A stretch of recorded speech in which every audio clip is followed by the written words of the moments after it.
allowed the two children to have the budget every year. It's okay. Off your mic. It's okay. She off your mic. Like me. Chai! Now wow, people wey suppose talk truth to power don't off mic. And if we talk, now 500,000 they go summer us, call them hate speech. But fear not, Maiyegun don't come. Him go torchlight every corner, nooks and cranny of all these bad people where they spoil our country.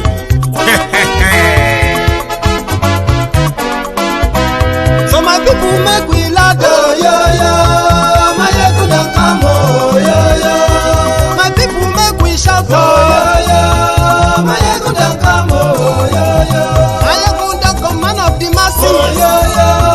Maiyegun don't come, oh yo yo. Maiyegun Diary Politico, oh yo yo. Maiyegun don't come, oh yo yo. This one not the off in mind, oh yo yo. Maiyegun don't come, oh yo yo. And in the touchlight every corner, oh yo yo. Maiyegun don't come, oh yo yo. Okay, some people be they holla say they want the power. Chai, them be promise us say we go get light and power. Nah. Them hustle sote they can't get the power. But now they know they do anything with the power.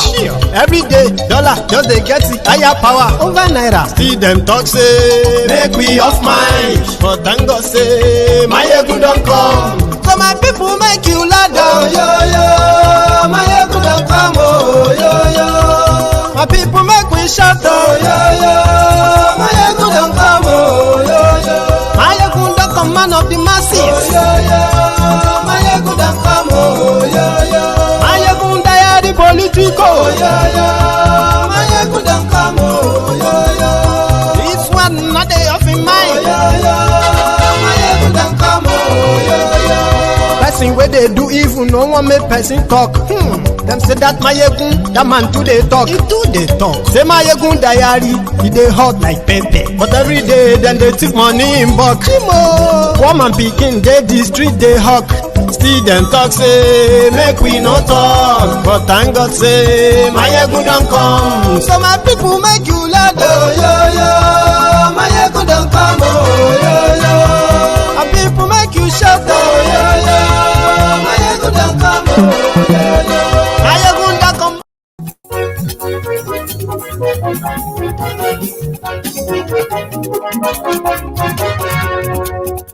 Hello there. Maiyegun làwa mọ̀ làmọ̀ dódódódó. Maiyegun Diary, Maiyegun #1. Good morning to you, good afternoon to you, and good evening to you from wherever you are watching from. This is Maiyegun Live. Maiyegun ti dé o, ọ̀rẹ́ ara ìlú. Maiyegun Diary, Maiyegun #1. Lórí Facebook, lórí YouTube. Maiyegun Diary, Maiyegun #1. Gbogbo bó ṣe ń lọ ni Maiyegun já wa sí. Maiyegun Diary, Maiyegun #1. Àṣírí ọ̀jẹ̀lú kì í bò níbẹ̀ o. Maiyegun Diary, Maiyegun #1. Thank you so much for joining me from wherever you are watching from. Please share the broadcast. Invite your friends, invite your not so friendly friends, and tell them Maiyegun today. Maiyegun Diary Politico. Maiyegun Diary, Maiyegun #1. Godfatherism kò sí lọ́rọ̀ Maiyegun. Maiyegun Diary, Maiyegun #1. Nigeria Supreme Court denies Mazi Nnamdi Kanu's freedom today. And even though they agreed on the violation of his fundamental human rights, they wanted him to go back to the High Court, the Federal High Court, to start it all over again. Àní ẹ̀sùn Raki. Maiyegun ti dé. Maiyegun ti dé. Ọ̀jẹ̀lú ẹ̀sùn Raki. Maiyegun ti dé. Àní And that reminds me, Maiyegun ti dé. someone once said, Maiyegun ti dé. the Nigeria Supreme Court is only meant to deliver judgments, not justice. Maiyegun ti dé. Bọ́ bàbá gbé wúrẹ́. Maiyegun máa bí. Àní Read the caption of the broadcast. Read the description as well. Share the broadcast. Pay your offering, which is like the broadcast. We're going to delve into it in a minute.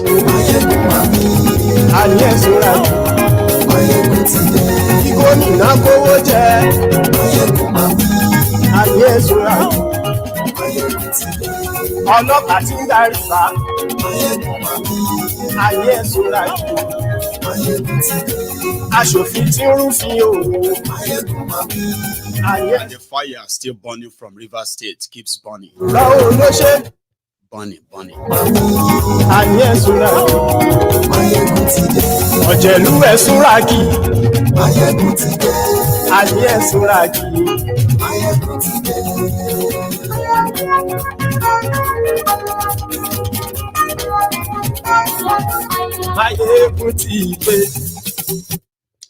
Thank you, Motide, and good morning to you once again. Good afternoon to you, and good evening to you from wherever you are watching from. This is Maiyegun live. Today, the Supreme Court of Nigeria did not deliver any judgment. Rather, they sent back the plea of Malamu, which is to help them convict Mazi Nnamdi Kanu for treason, treasonable felony. Last night, I did bring a lot of us up to date what has transpired until yesterday, until today. Now, there is a part that I also think you should be aware of in this issue of a bogus court case. So today, or should I say before now, when Mazi Nnamdi Kanu was renditioned back to Nigeria, the High Court in Nigeria, Federal High Court, ruled at the time that number one, they withdrew his bail at the time, and then they said, well, he has to stand trial. Stand trial for what? Treason. Treason against Nigeria. Where are the evidence? Still nothing. So this moved to appeal court. It was the appeal court that actually gave a ruling. This time, it was to put a stop to the shenanigan we supposed. What did the appeal court do? The appeal court ruled very clearly that the process of renditioning Kanu back to Nigeria was so illegal that it has brought, it has brought a shame to the name of Nigeria in the international community, especially legally. So, for everything to be right and done right, Nigeria must return him back to Kenya, free him unconditionally. That was the ruling of the appeal court. Now, that was when Malamu decided to use their power illegally. For all these months, years, they presented no single evidence or witness against Nnamdi Kanu or IPOB in their courts. There's no record of that, other than they were seeking to try him secretly. Secret trial means those who are going to testify, he won't know them, they are going to be behind the scene and all of that. But nevertheless, the appeal court ruled that he must be let go, which means, or which will bring me back to some of you that I spoke to at the time, that let's come to think of something, okay? Nigeria said Nnamdi Kanu committed a crime. To some of you, everything they told you, right, both imaginary and the rest, okay, that they told you, that has made you feel like it deserves to face justice. And where do you face justice? In your law court, Abi? But the Bokwari's government had no intention, okay, of actually prosecuting Nnamdi Kanu for treason because there is no evidence of that. They just want to keep him locked up somewhere. And that is not justice. So if you say you don't like, you probably don't like him. Fine. Great. You don't like him. That's fine. But would you say that automatically means he has no rights as a human being, even in the face of your law? So if you feel like he doesn't have any right in the face of your law, or nobody does, right? Then why did they take him to their court? Have you ever asked yourself that? I mean, the only place they could present all evidence or whatever, anything they have told you against him is in their own court, right? But for 2 years, 2 solid years, they continue to adjourn and run away from their own courts. But when they finally showed up, the court told them they were wrong. Return him back to where you brought him from. So they went to appeal court. They said, okay, they cannot do that. They decided to go to appeal court, to Supreme Court. So they went to Supreme Court with the plead that Supreme Court should rule that Nnamdi Kanu has a case to answer. Even though they can't try him, he must be returned back to the same court where they started from 8 years ago. If you must remember, this old madness started from December 2015. This is December 2023. So it's going to go back there. The last 8 years, Nnamdi Kanu has won 8 different court cases, including over 10 billion naira in compensation. None of this has been obeyed. However, the Supreme Court today, Nnamdi Kanu's lawyer said he has no case to answer, and the Supreme Court should upheld the ruling of the appeal court, which finally actually ruled on the whole shenanigans all this while. So if Malamu has been disgraced, Bokwari has been disgraced, whatever they plotted didn't work out how they plotted it. You know what? The judiciary could save them all of that. But no, they were not done. So they went to the Supreme Court to ask the Supreme Court to prove that Nnamdi Kanu has a case to answer. The same case they've not been able to prove in their court for 8 years. So when they got there, the Supreme Court, playing the hide and seek, also just agreed. First, they agreed with Nnamdi Kanu's lawyers. They agree with Nnamdi Kanu that they violated his rights. They, is renditioning back to Nigeria, which is like kidnapping back to Nigeria, is illegal. It violated the international law. They agreed with Nnamdi Kanu on all of that. They also agreed with Bokwari and Tifnumbu's government now, because it's now Tifnumbu's business. They now agree with them too that, of course, he has a case to answer. But it is wrong for the High Court to revoke his bail because there is evidence that they wanted to kill him when he was on bail. And then he had to escape for his life. They agreed with Nnamdi Kanu for that.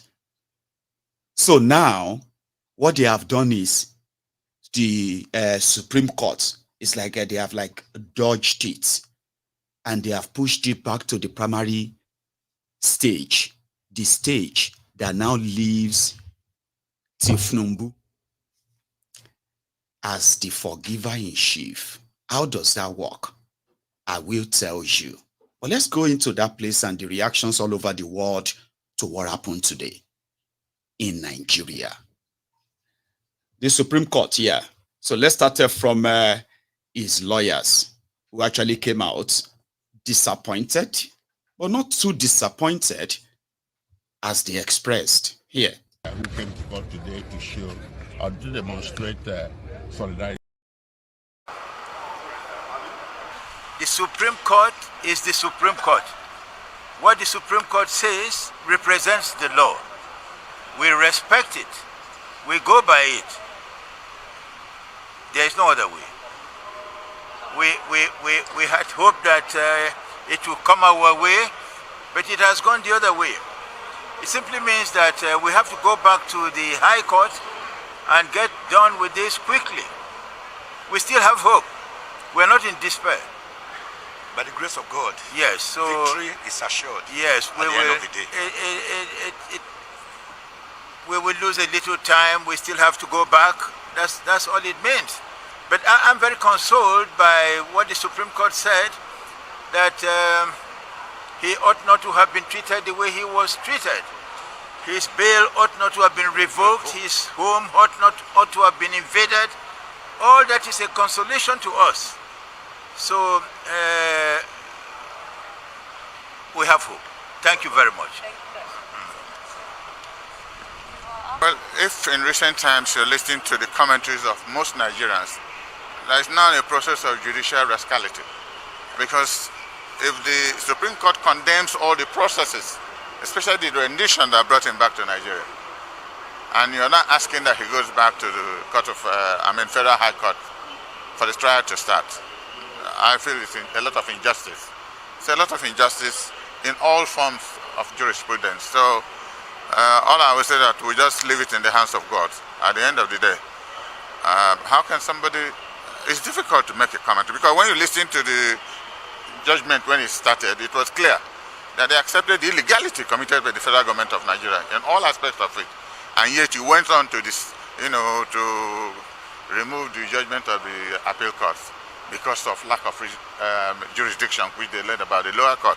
I don't think that is fairness in any consideration, but they say that they are final because it's the Supreme Court. They are also infallible because it is the final court of the land. So we'll go back to the Federal High Court and hopefully we'll probably request that a bail is granted at that level. So for me, it's a win-win affair. At least something has seriously started, and I hope that the process at the Federal High Court will be, that will be expedited so that the young man can come and be useful to the society. But the only unfortunate thing is that the insecurity in Nigeria, and especially in the southeast, will be worsened off because people don't believe what is happening in this country anymore. So if the Supreme Court of Nigeria is not even looking at the implications of what is going on, Boko Haram is on, bandits are on, IPOD is on. So where is the country that we're all looking forward to? May God bless this country. Thank you very much. For the camera, sir. Those who don't know, sir. Sorry? For those who don't know, your name for the camera, sir. Your name. I'm Chief Dan Olasi. I'm Chief Dan Olasi, and an Igbo small statesman. The 3rd December. For us in the opposition lawmakers and opposition political parties who I speak for, this judgment today is very shocking to us because we missed an opportunity to lay the foundation and path for political resolutions of these issues. And it's so painful that the eminent jurists understood the issues, but in their conclusion decided to arrive at something that is still worrisome to us. And what is that? The Supreme Court agrees today that the extraordinary rendition of Nnamdi Kanu from Kenya is illegal. That is the first victory that was recorded today. Then the Supreme Court also said today that the invasion of his house by the security agencies that led to killings and the man running to safety is also illegal. These are the foundations. And then the Supreme Court also goes further to say that the revocation of his bail ought not to have happened, thereby saying that he's supposed to be enjoying the freedom, which is the very foundation of this struggle up to Supreme Court. So now what happened? If the Supreme Court agrees that the extraordinary rendition from Kenya is illegal, and the Supreme Court agreed today that the invasion of his house is illegal, and the Supreme Court agreed today that he ought not to have been declared bail, then why is Nnamdi Kanu still in DSS custody today? The Supreme Court should have not only freed him, but lampooned those who committed those atrocities. Yes. And when they talk about some of these conventions that were cited by lawyers of Nnamdi Kanu are not national laws, I disagree. You know the extradition treaty that was signed by Malami, the Attorney General. Yes. That treaty, that act, condemned extraordinary rendition. So it's there in the law. Even as elementary law students, we are told systems method of forming laws, conventions, inclusive as well. So if you have international conventions that have been codified and ratified, they immediately becomes law.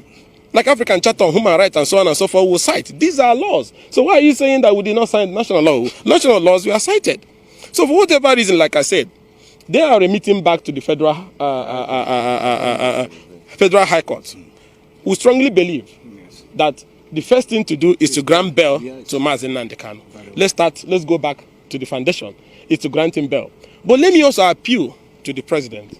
I'm not saying he should interfere in judicial matters. But there is need for us to find a middle ground to bring peace to Southeast. Many things has gone wrong in the East. Is it that Nigerians don't feel for the destruction going on in the Southeast? Businesses are being burned to the ground. People are being killed. All sorts of criminal activities is going. Even security agencies are also being killed. And whenever anybody is killed in the East, they call it unknown gunmen. Don't we want, timely resolution of these issues? And we said that the first foundation is to grant Nnamdi Kanu unconditional bail, and then we'll commence that process of reconciliation and harmonization of these issues. People in the East are human beings.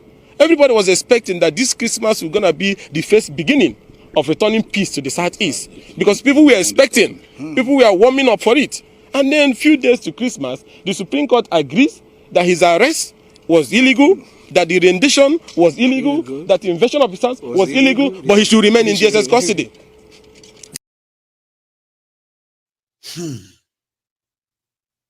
Did you get that? Now, this is where the, what do you call it? The back door, like some people said, the Supreme Court of Nigeria is just there to give judgment, not to give justice. Okay? So you agreed, like they said in that video you just listened to, but he should remain in the custody. But to some people who are kind of feels like they want to make sure that his bail is not really unconditional.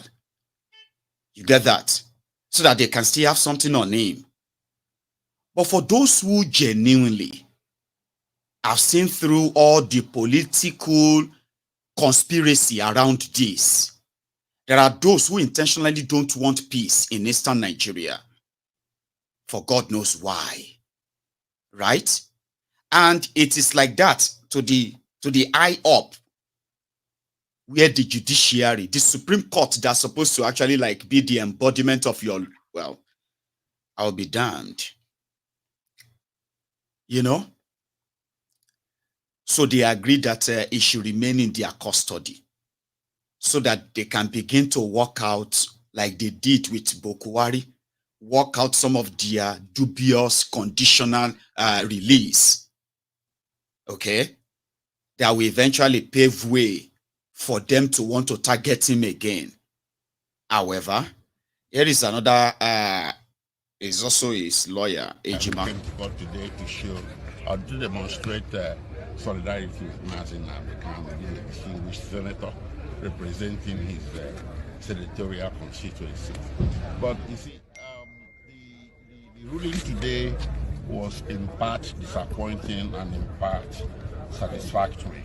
A lot of people might say it's a bit ambiguous, so I'm going to speak very briefly so that I do not preempt what is going to come out of the registry of the court. We are going to promptly apply for certified true copies of what the justice stated in court today. But some things that he made clear were as follows: that number one, Nnamdi Kanu was enjoying his bail when his house was invaded, and that was wrong.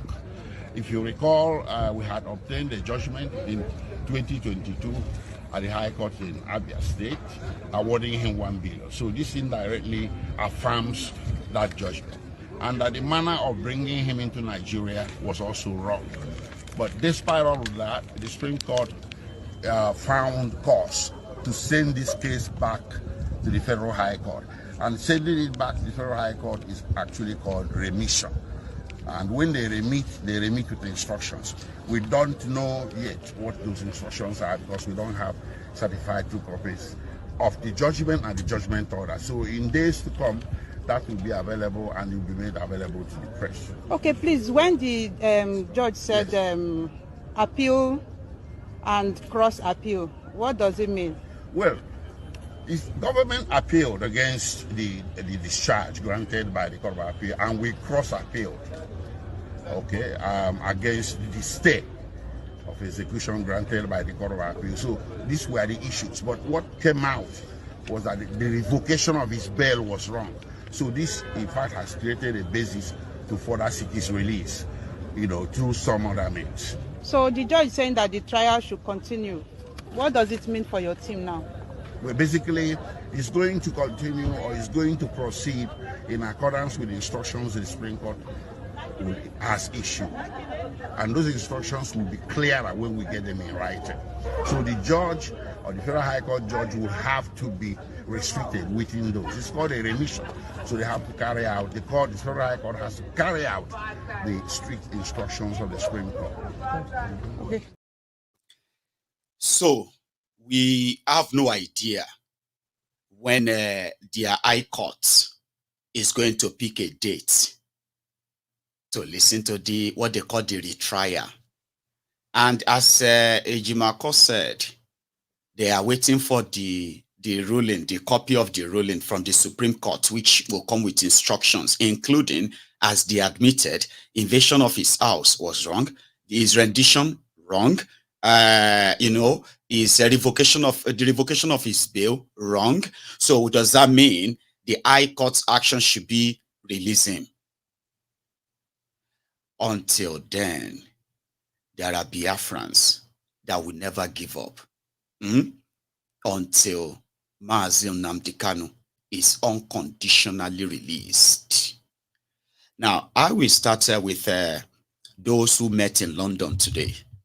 Prince Jejeman invited some of you to London last night.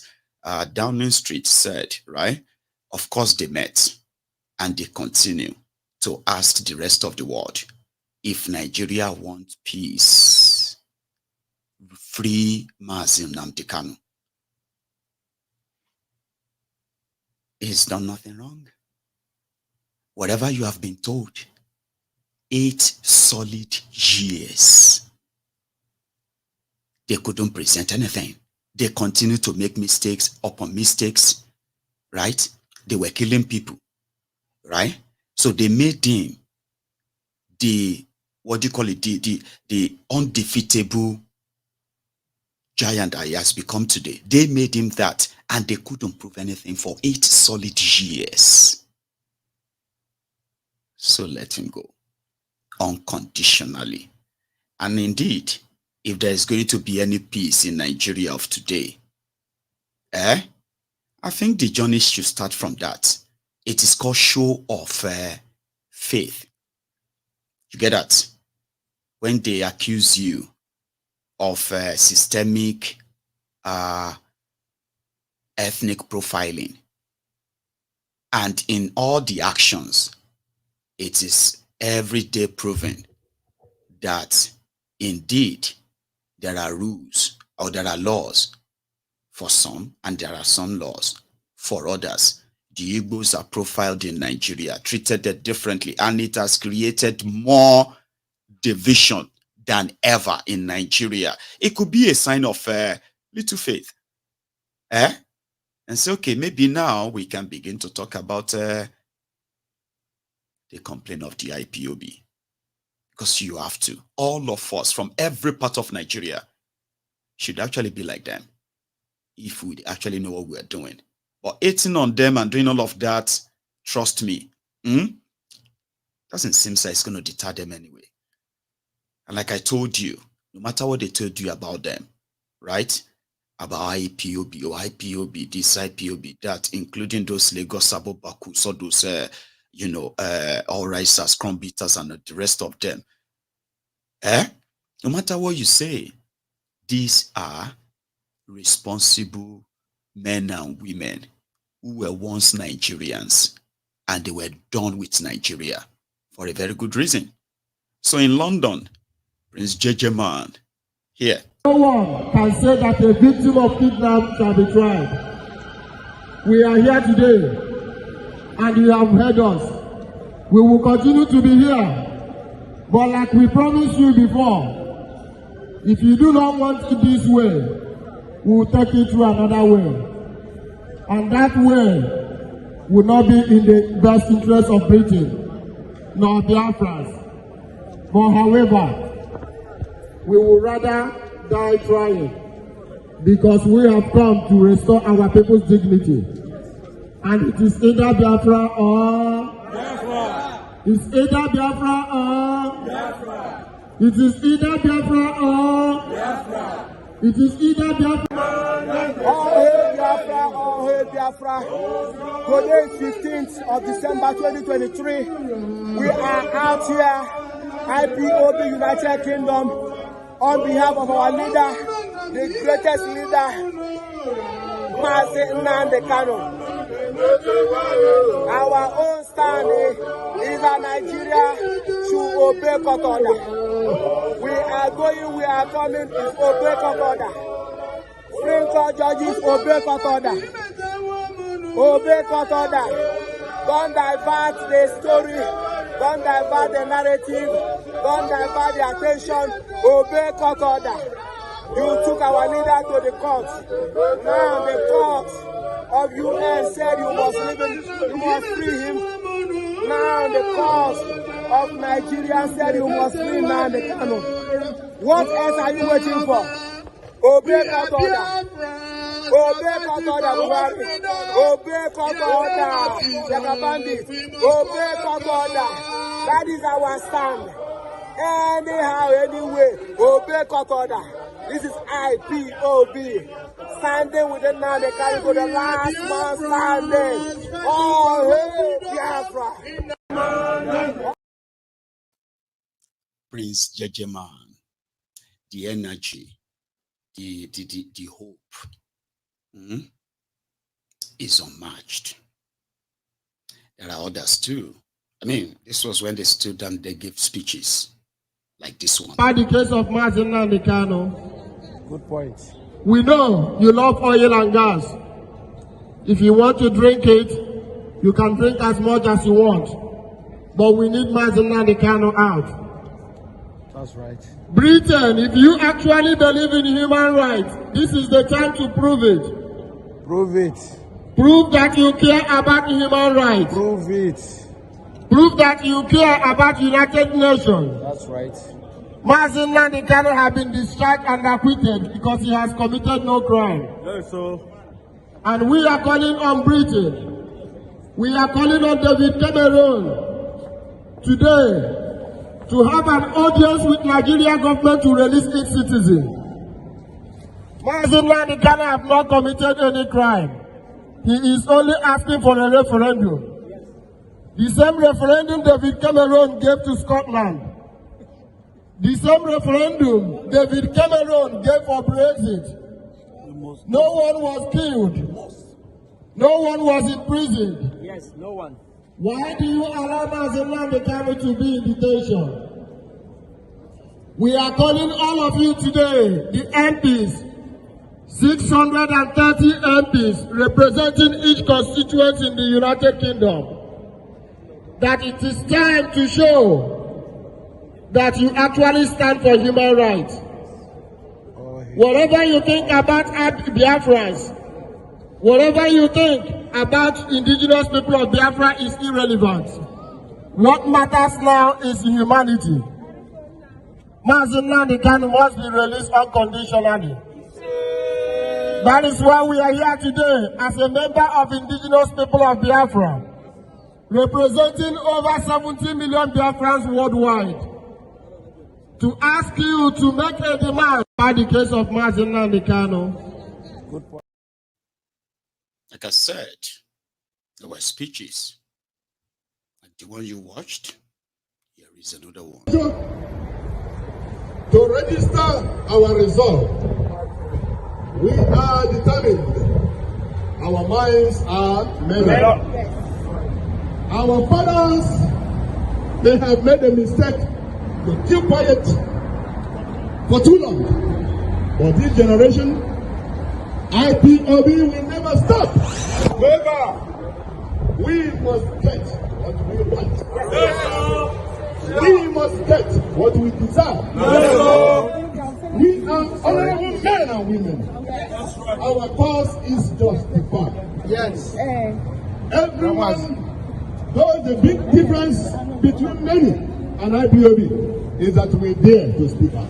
Yes. And nobody can push us down. No. That's right. Not in this world. What we are doing actually, those from Middle Belt, those from the West, those in the North, actually, they are sharing the same. But they dare not, they don't have what it takes to speak out. Never. So we are here to speak for the living. That's right. We are here to encourage whoever loves peace, because peace has no boundary. That's right. What Nigeria, what the zoo is witnessing today is just, they're not being pretentious. They know they are falling apart. That's right. Nobody is proud to be a cold Nigerian. Even those in this building, nobody is ready to die for Nigeria. Nobody loves Nigeria. But because it's a criminal enterprise. What they have is a criminal enterprise. And Biafra don't want to be part of it. What we're doing and what we're saying is before God and man justified. And we are proud of ourselves. The man of peace. That is the man of justice.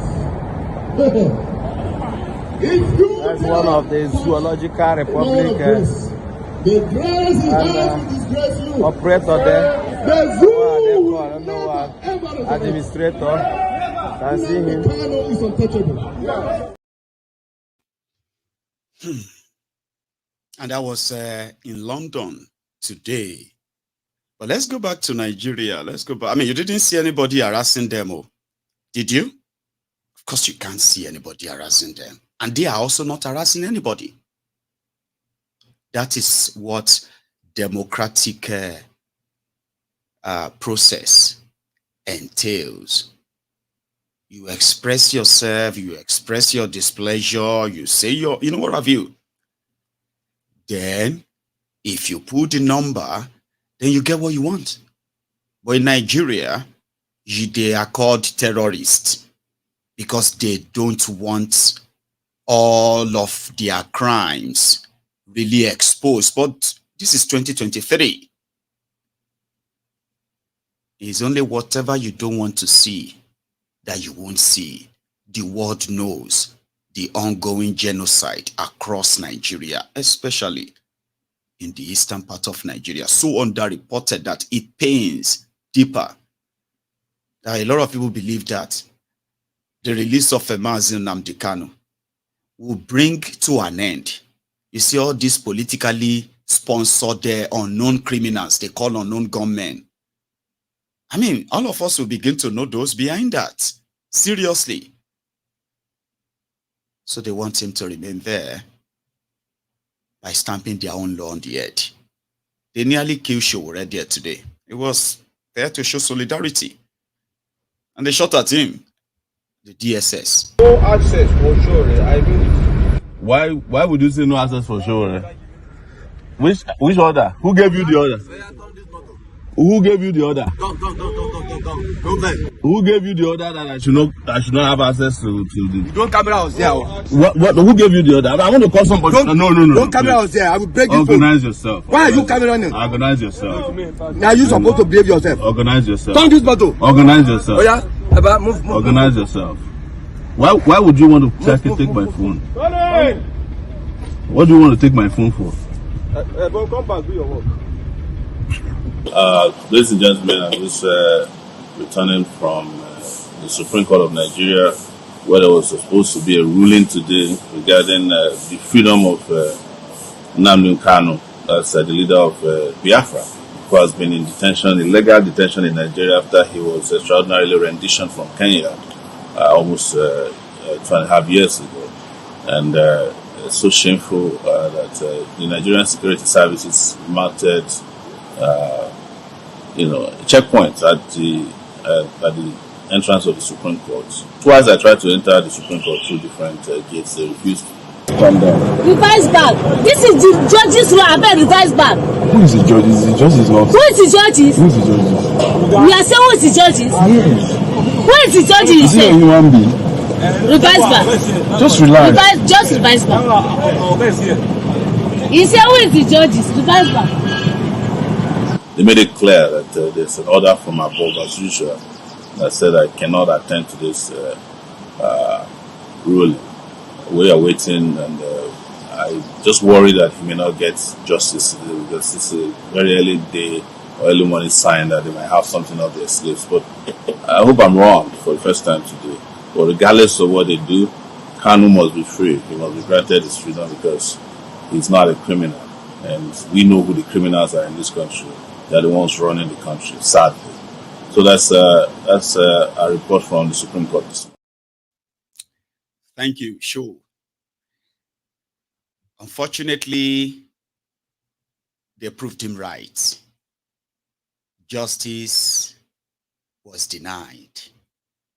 But some are saying it is justice delayed. About Supreme Court, we are talking about Supreme Court. You are like, justice delayed. But it is justice. I mean, justice is denied. You know? But we'll see what is in that that judgment of the Supreme Court in the coming days. And I still feel positive that these people will do their abracadabra, cover up their shame, and release Nnamdi Kanu before Christmas. Remember, they have reached the dead end on Nnamdi Kanu. This wasn't how they plotted it or planned it. It didn't work out the way they wanted it to work out. Or maybe it actually worked out the way they wanted it to work out.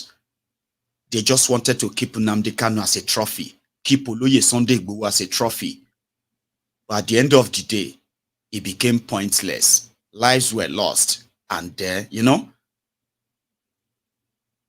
But again, we implore them.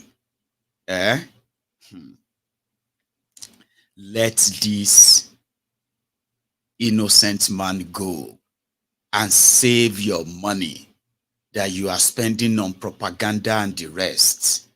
Because one of these days, hey, when this will boomerang, even those who are hailing you, your bigoted defenders and supporters, Nigerians, they will deny you.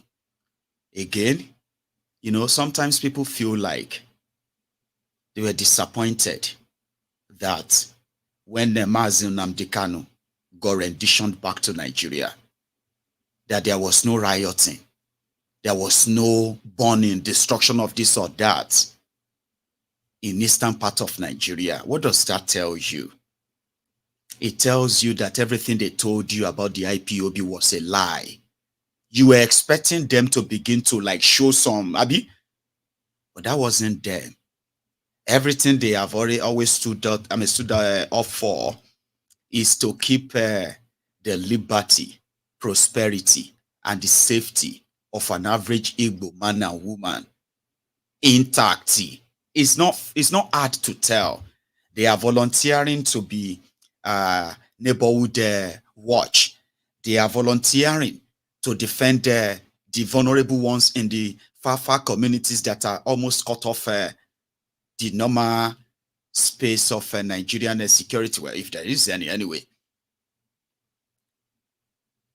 So they are offering to build communities. They are offering to actually like make something out of a place that some people turn to their own, you know, plate of porridge, you know.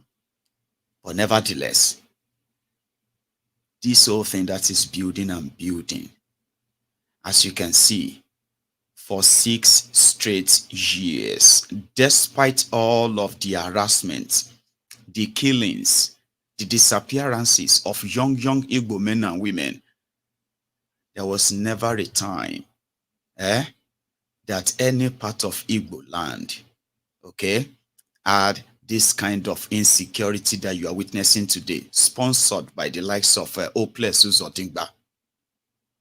But if Nnamdi Kanu was here, they probably would dread him enough because he would tell everybody, he would name names of those behind any form of criminality in eastern part of Nigeria. He will mention names. And people know him for that, don't they? Let's go to River State. Again, Asari Dokubo that raised alarm and his disgust and disappointment for Tifnumbu's government. He said, I've said Tifnumbu's government is the worst government in the history of Nigeria. Just 7 months ago. However, all this because of Werewike versus Fubara. Ladies and gentlemen, remember that I did tell you that Werewike nominated or appointed more than 80% of all of the political appointments made by Fubara when he became governor, when he was sworn in as governor. More than 80% of his appointees, SA, commissioners, PA, all those titles they give themselves anyway. 80% of them, more than that too. Also, the rumor had it that Fubara might be the governor, but he is actually serving, he's just there, or should we say, is meant to be there as a figurehead because that's a Fubara's term is Werewike's third term. They said Fubara's governor, who is in charge of the second richest state in Nigeria, is not allowed to sign a check that is more than 100 million naira, even if he's seeing all the billions without the approval of Werewike. He couldn't dare. Some said it's even 20 million. I said, could it be that worse? They said, no. They said it got so worse. Part of the problems behind the scene. So they said when Fubara expects, for example, when they expect you, commissioner for commissioner for this, you have to do this or do that. So the form is, the old document, how do they put that? The proposal is on your desk. I need you to sign it. So they said the commissioners will be asking Fubara that, is Oga aware? I don't want to sign anything that Oga is not aware of. Imagine telling your supposed Oga, the governor, that you're asking me to do something, or is Oga aware? Oga is Werewike. So those are the people who kept telling Werewike that this Fubara, this guy, all that stuff. So those are the structure. Now, they said since this whole thing started now, House of Assembly demolished, moved down to the state state government's house. The faction loyal to Werewike, they themselves have found a place to sit in the, the shut down House of Assembly complex. So they said Fubara now called all of them that una know una self. I don't want to sack you.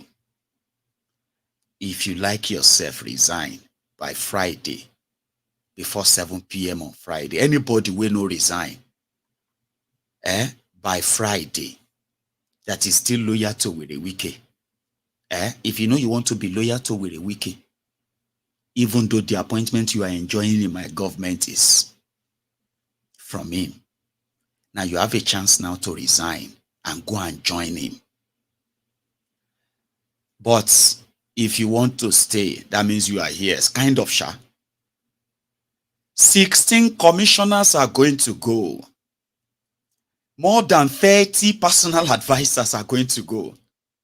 And similarly, more than 100 seniors, this or that, all of them are going. So you might be seeing the floodgates of resignation. Those are the ones who are like, you know what? We believe that Fubara will be gone very soon. So it is better to remain loyal to Werewike. This is why Asari Dokudump came out and said, the Ijaw people are mad and angry with Tifnumbu for not reining in Werewike in Abuja. That Werewike is trying to take the slots and the shot of the Ijaws as governor of Rivers State away from them because of his greed. Well, I think you all laughed then, right? Like, it might never start. His own sister has come out again to say, listen, guys, Wike is evil. He killed the DPO of a local government in Rivers State. That Asari Dokudump's sister is a rep member. In fact, don't let me delay it. Mo will listen to her first. Then we'll go talk. Then we'll go deeper in this Rivers State saga. Let's start with this. I want to send it. Her name is Boma. Boma Goodhead. That's her name. Goodhead. Boma. Honorable Goodhead. I want to send a clear message to the federal government of Nigeria. Yes. Contrary to the belief of the President Bola Ahmed Tinubu, that Wike delivered Rivers State to him. Yes. Even the Wike failed in his unit. Yes, you know. He failed in his work. Yes. And he failed in his LGA. Yes.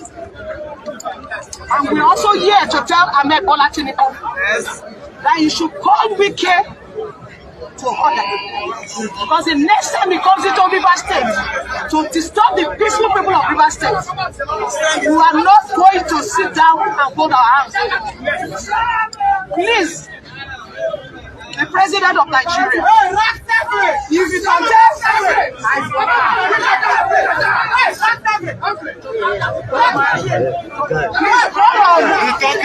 EFCC and the DSS and the police to arrest the former governor of Rivers State, the now minister of FCT, for defrauding the people of Ogodila. Please, we want you to call Melekiari, the GMT, Wagel, and also Sahara. These are the people that released a whooping sum of $300 million for the settlement of the development of Ogoni people. But only one individual, yes, is the one Wike, took the money and ran away. This is also a man that brought the director of Federal Land Revenue and was cutting away 9 billion out of the 15 billion generated revenue of Rivers State people every month. Please tell him to return these funds back. This is one individual that has kept the state as if it's his private enterprise. And at the end of the day, he goes about bragging that the federal government is in his pocket, the judiciary is in his pocket, the presidency is in his pocket, the chief of staff is in his pocket, the security agencies are in his pocket. But let us tell him that Rivers State cannot be in his pocket. He said he procures every appointment with money. He can procure the appointment there with the money of Rivers State and has no problem. But let me also tell President Bola Ahmed Tinubu and the people of Nigeria that this man, yes, is a one weekend, lies in advance. He's a serial liar, he's a demonic liar, he's a pathological liar, he's someone that is not consistent with anything, only lies. So please, we are tired of holding our hands. The next time any of these insecurity operatives, especially London, I promise, they come into Rivers State again to start misbehaving. Anyone shot from them, we answer them 10 with our own. That's all we talk.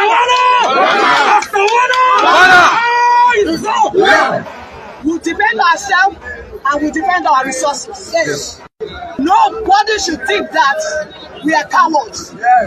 If Yeso is a 1 week and those is Stangbolo and Ofungulu and Menedem and Oshisha them think they have testicles, they should come to River State again. And we show them what it means to hold River State. That's all. Mr. President, you have won your Supreme Court case. Tell this retard of a man, call yesterday 1 week, that enough of this shenanigan. We are not going to take this anymore. No more will it be said of River State again. That one individual can come up to control River State anymore. We are for Rivers, and Rivers is for us. That's our stand. Rivers is for Rivers. So yesterday is a 1 week. I'm calling you out that if you're a man with just your Tambolo of Kubro, Shisha them, and the men of them, come out to River State. We dare you. I dare you. I'm telling you, come out if you're a man. And also, we also want to tell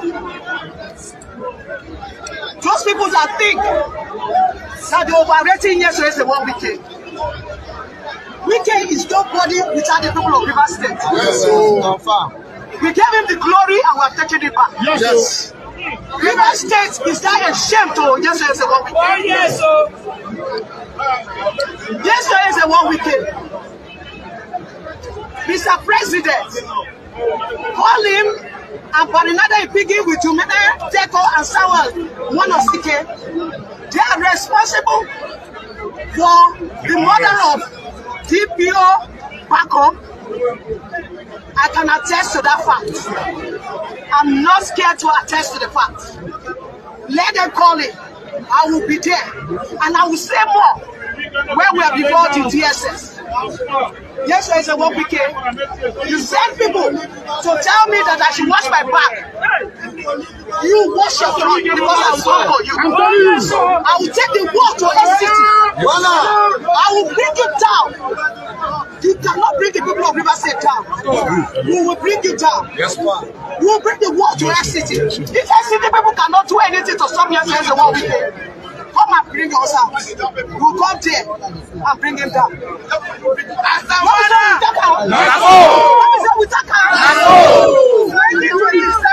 We are waiting. If you know you're a man, come out. Yes, and also want to thank the governor of River State for not sacking the commissioners that we can impose on them. That on their own, after passing the wonderful budget for the people of River State, their conscience told them to resign. We applaud them for a job well done. Yes. So thank you, the people of River State. Tomorrow we also occupy River State. For River is for River. Wana! River State here! River State here!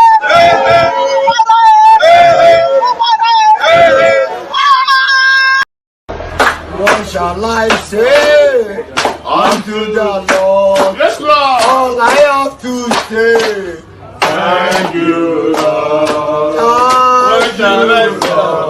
Thank you,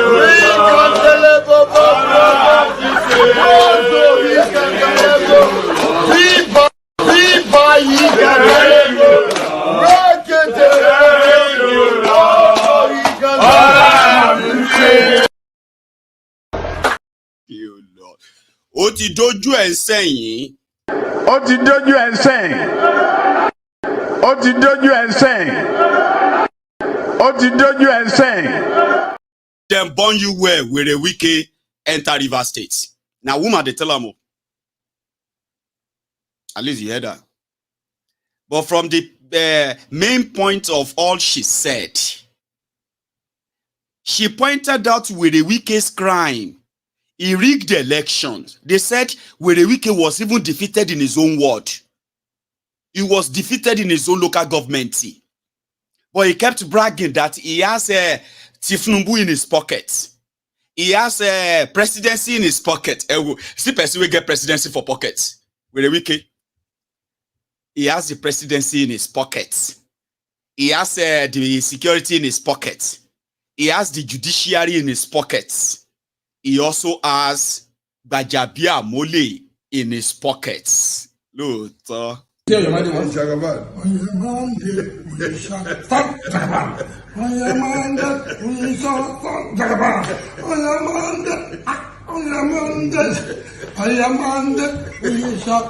Jagaban. Yes, sir.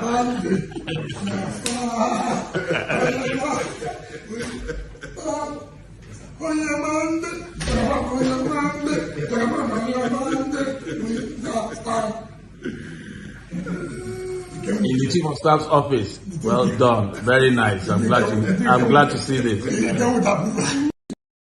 That is the Ikwere little Adolf Hitler. Ikwere little emperor. And from that same Ikwere, they can't deny Werewike. Otin go deeper. Because according to them, sharing the crazy, his own people were asking. Listen to this. Our brother minister of FCT, that he should allow peace reign in Rivers State, and that Rivers people, especially the people who are not in support of what he's doing, and that he had disappointed people of Obia local government, and we are not ready to follow him. We are going to support the governor of Rivers State because the governor has not committed any crime. We have been asking what is the offense of Fubara, and up till now nobody has told us. Like the former assembly members who are also from our own local governments, the likes of Matis Amehule and Emilia. Anyone from now will start a recall process against them because who are the electorates? We didn't tell them to venture into impeachment. We are not greedy. We are not wicked. We are law-abiding people. And we resolved over time, even before now, followed in the campaigns to elect Sasimilaye Fubara. And he's going to rule completely. Nobody will stop him. Not even those paid individuals. But thank God that they are now former House of Assembly members. The ones of Obiakpo are now former.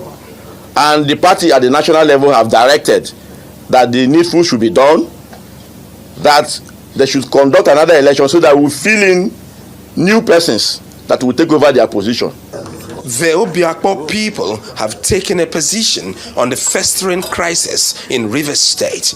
We, the people of Obiakpo, have resolved to support our governor, Sasimilaye Fubara, and we are against every Obiakpo son who will participate in any way to be against the governor. And for the 25 lawmakers that have been sacked, well, I believe wherever they are now, they are licking their wounds because they did not consult properly to know that once you move from another party to another party, you must lose your seat. I want to call on Mr. President to call Yesowike to order that he is using his office as minister to cause crisis in our states, and we are going to resist him. And we have resolved, I said that we are going to support our governor.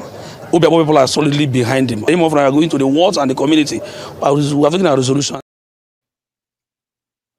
Not a race, Obiakpo, Adolf Hitler, Werewike.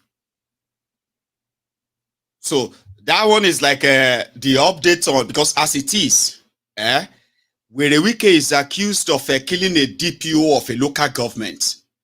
Werewike is accused of running away with over $300 million of Ogoni people's money. Werewike rigged the election, and he's saying he has the judiciary in his pockets. Now they have told him if they burn him Papa well, he should come back to Rivers State.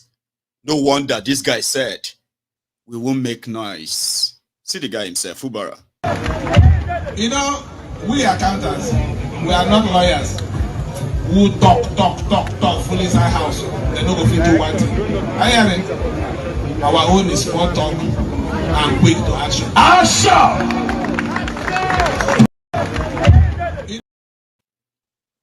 So as it stands, there are already ongoing process, okay, to recall back the 27 House of Assembly members that decamped to APC.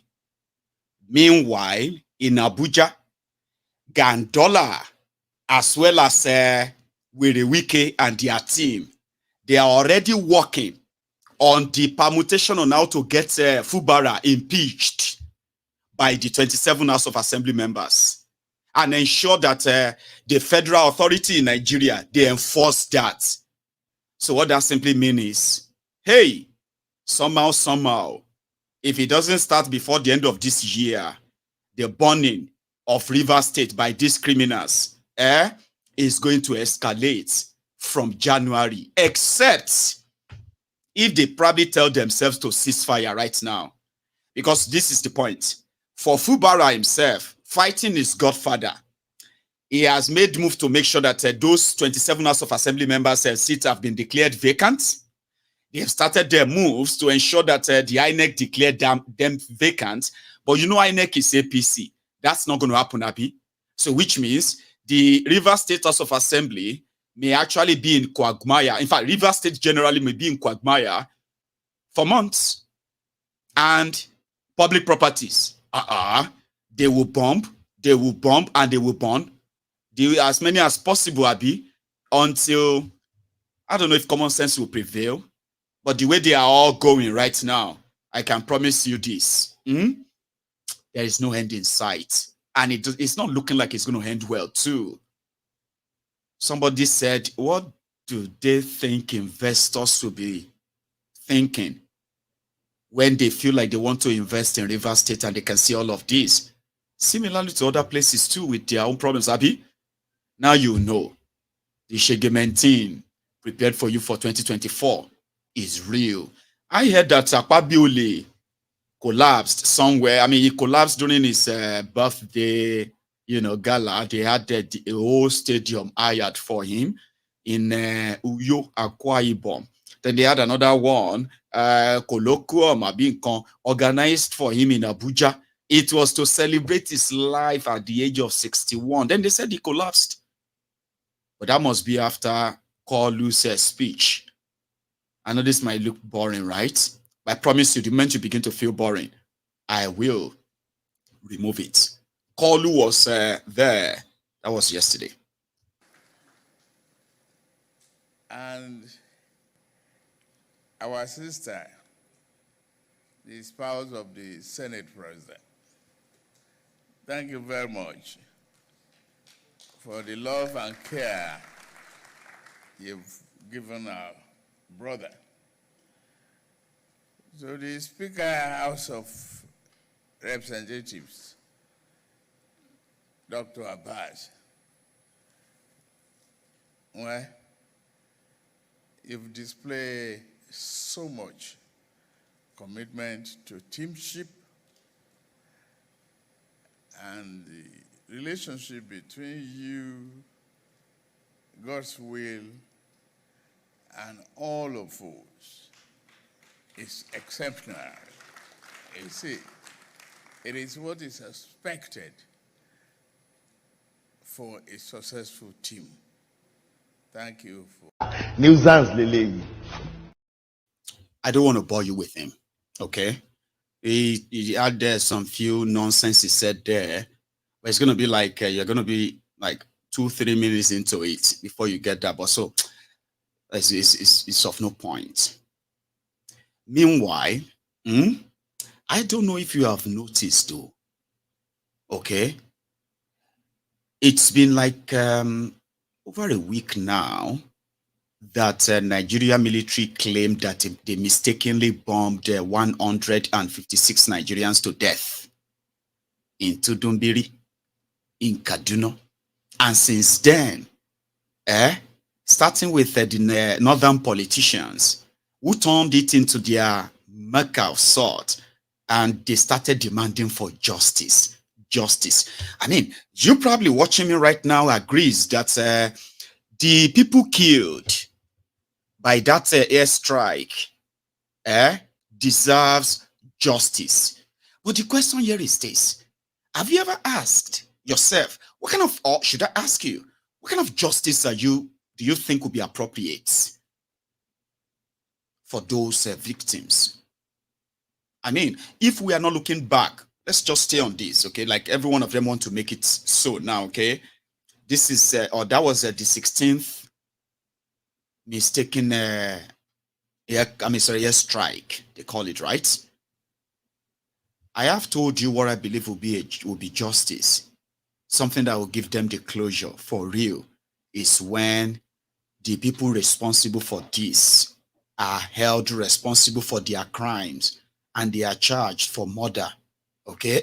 And they are tried for first-degree murder, not even manslaughter, not second-degree, first-degree murder.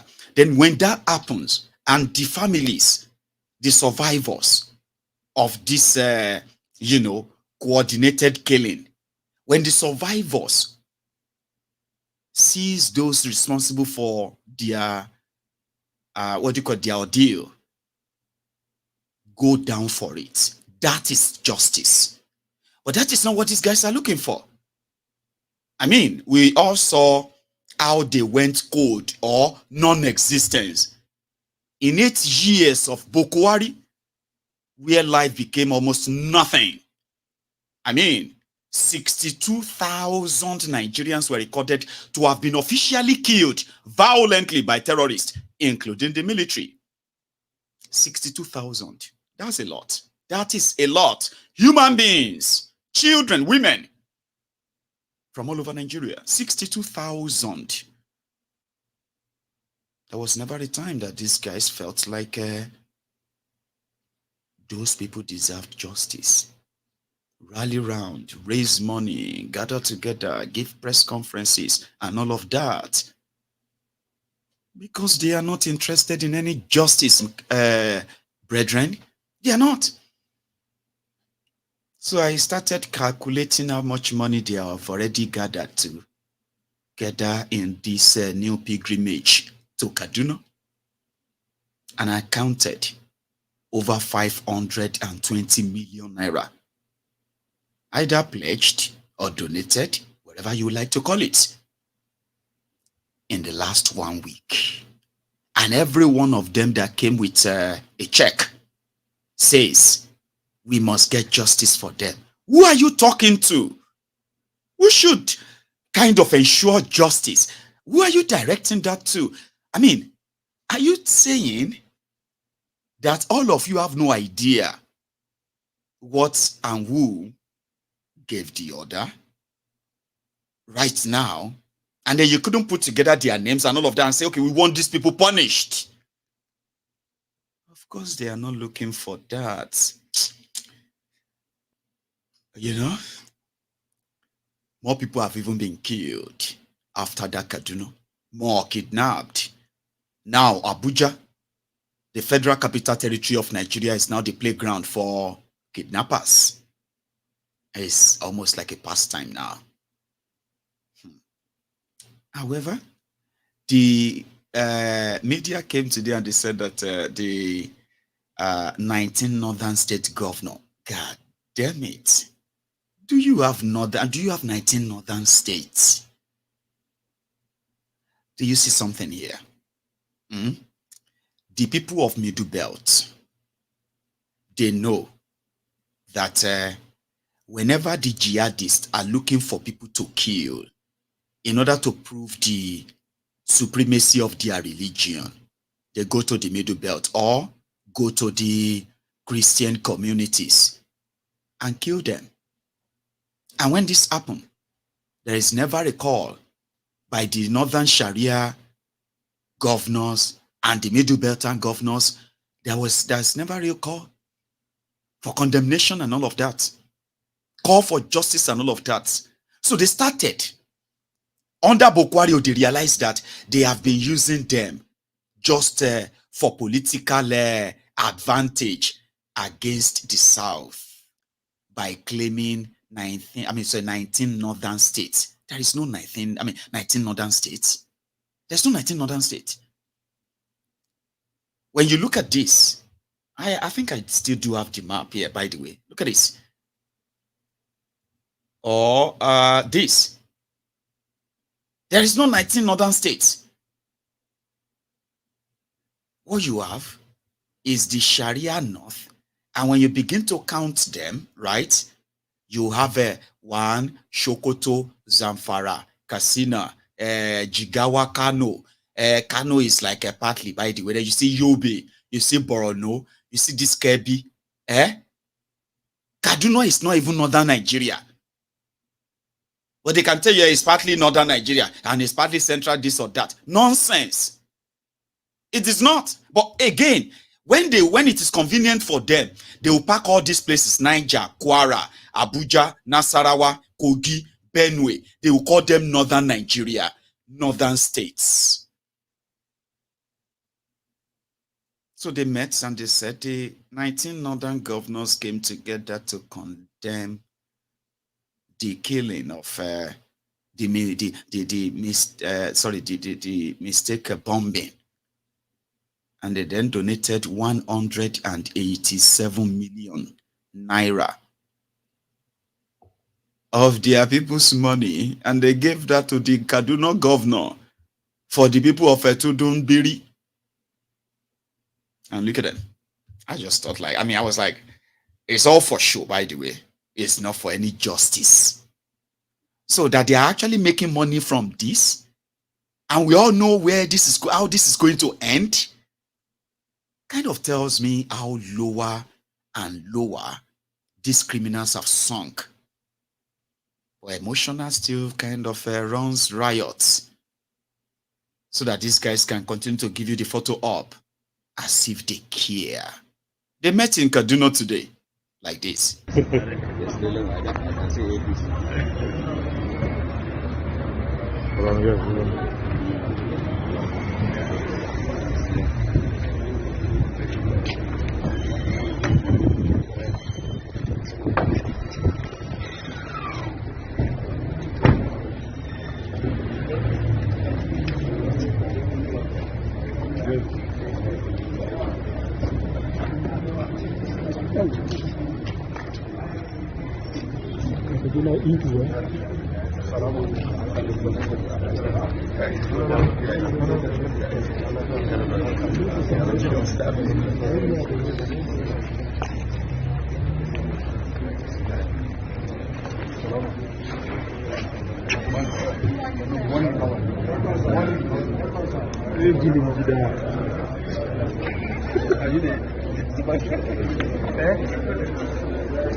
For those who understand these guys very well, you see those gathering? Tifnubu will understand them too. Probably he does right now as we speak. Those guys are not meeting because of the Tudumbiri people. They just need a reason to tell everyone that, you know what, it be like say we don't enter Ramu. And if we have any other chance, we need to get out of this arrangement with this guy, Tifnumbu. And this is how it all starts. The things they kept mute on under Bokuwari, they will be much outspoken now. You watch out. I'm not saying it's not good, but it would have been very good if the intention is actually to end this. You see those guys? Those guys have ferried billions of Nigeria money into the hands of terrorists, claiming that they are rehabilitating them. Some of them even signed peace deals with the terrorists in their own states. Can you even believe that? The terrorists you are reading about, hearing about, and all of that, they walk straight into government houses in northern Nigeria, some of them, and they walk out with bags of money. The locals can testify to that. They will tell you. So the intention is not to end the insecurity. The intention is not to, indeed, like they were moved because of what happened. No, don't get carried away. Don't.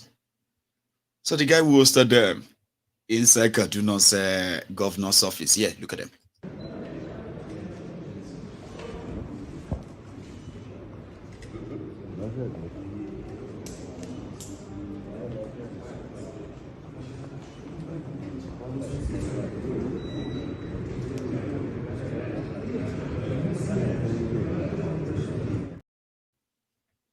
You know that?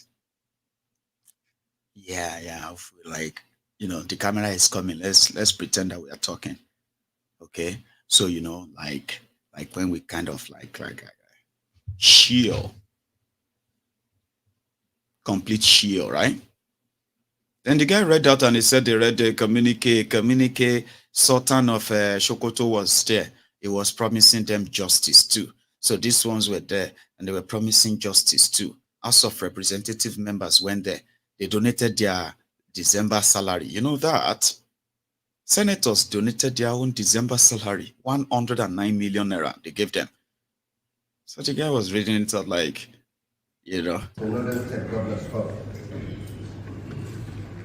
I thank you all for your individual and collective condolence message on the loss of our citizens in the unfortunate military attack. The Northern State Governors Forum was established based on the fact that beyond the pursuit of a parliamentarian ideal, regional unity is a strategic agenda that should be pursued. The forum was put together in the strong belief that a forum that promotes the values of peaceful coexistence and shared prosperity is critical to the search for sustainable solutions to the region's development challenges. Ethno-religious unity remains the foundation for the advancement of the ideals of regional peace, security, and development in the North. Oh, talk.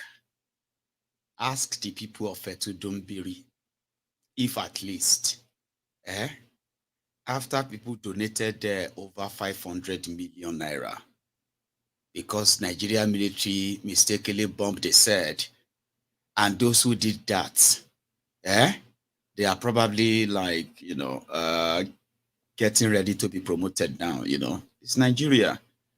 Tudombiri people probably haven't seen a dime from that money.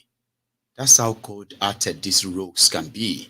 So when they speak of justice, we are going to get them justice. What are you talking about? What are you talking about?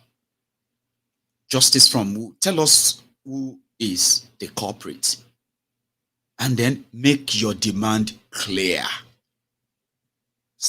But again, like somebody said, they are just showing that they are working. Right? Unfortunately, that's for the people.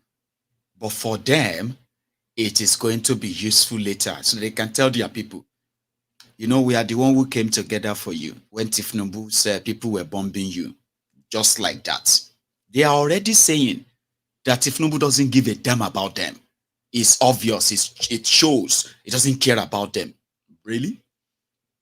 So again, it is the gathering of the ox, the hyenas and the jackals.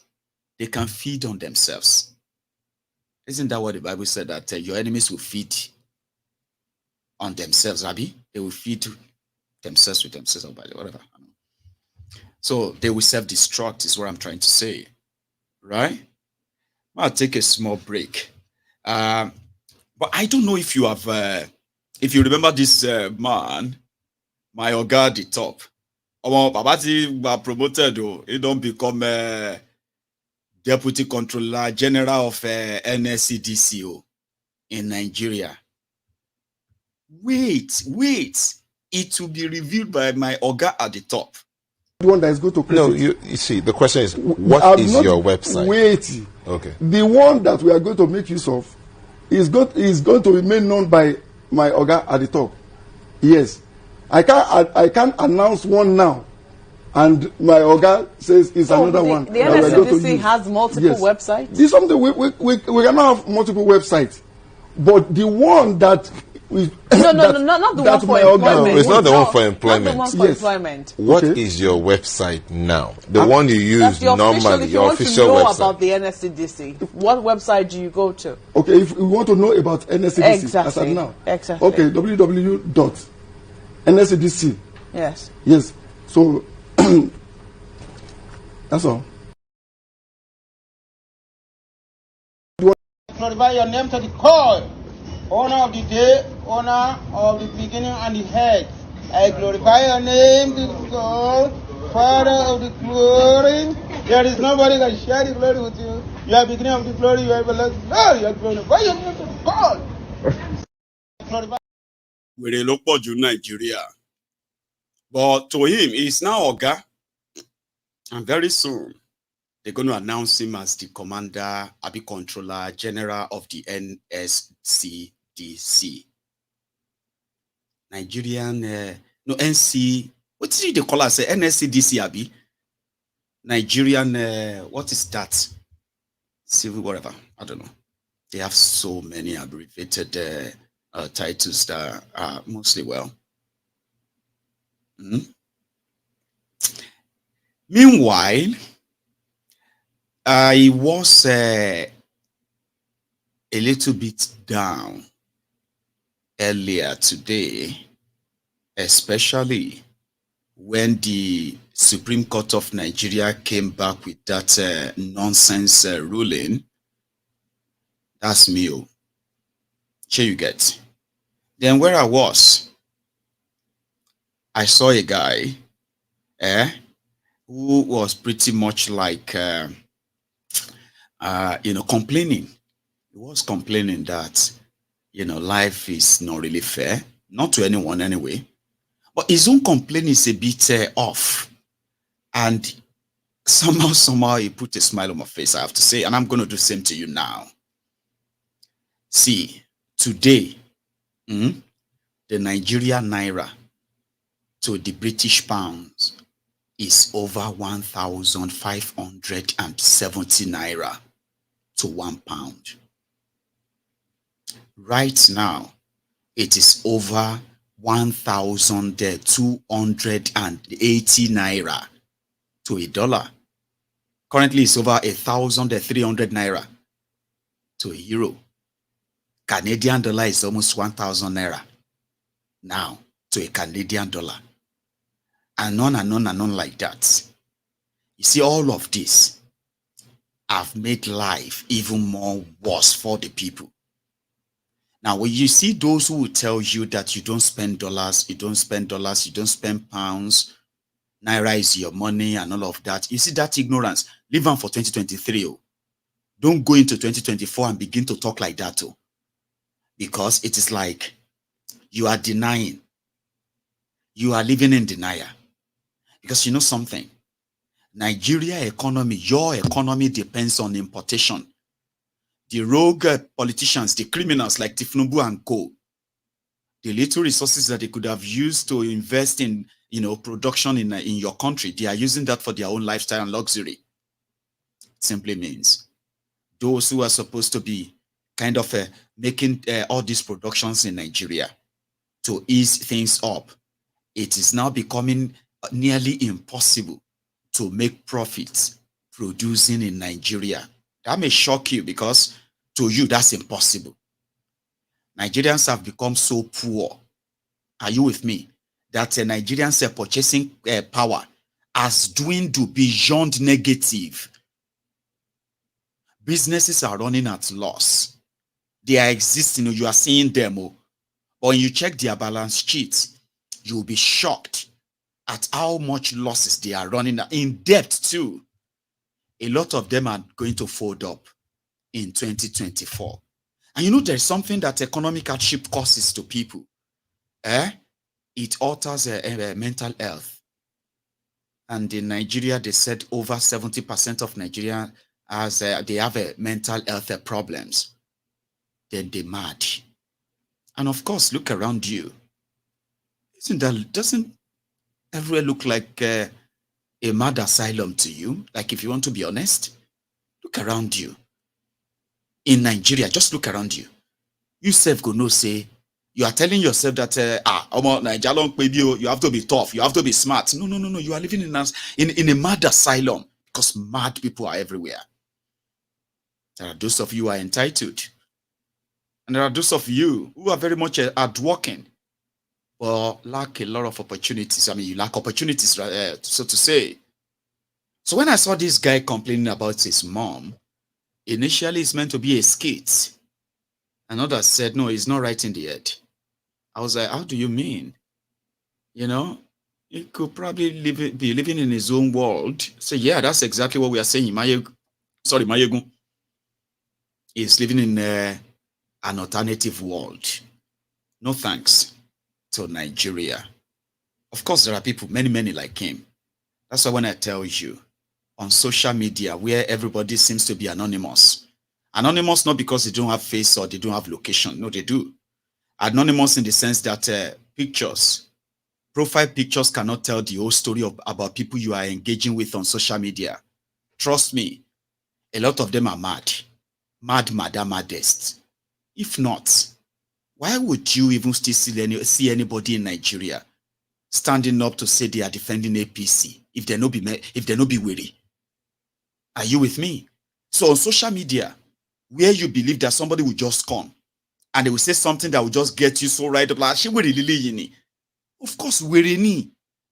Now you know 70% of Nigerians have mental health problem that is worse, chronic, mad, but they never enter markets. And it's obvious, like, look around you. People are frustrated every day. They are living through hell every day. Even those who claim to be rich, you need to have some skon. They will tell you, to survive in Nigeria, you need small skon. That skon they are telling you now madness. Now, like, you know what I mean? Like, crazy giddy.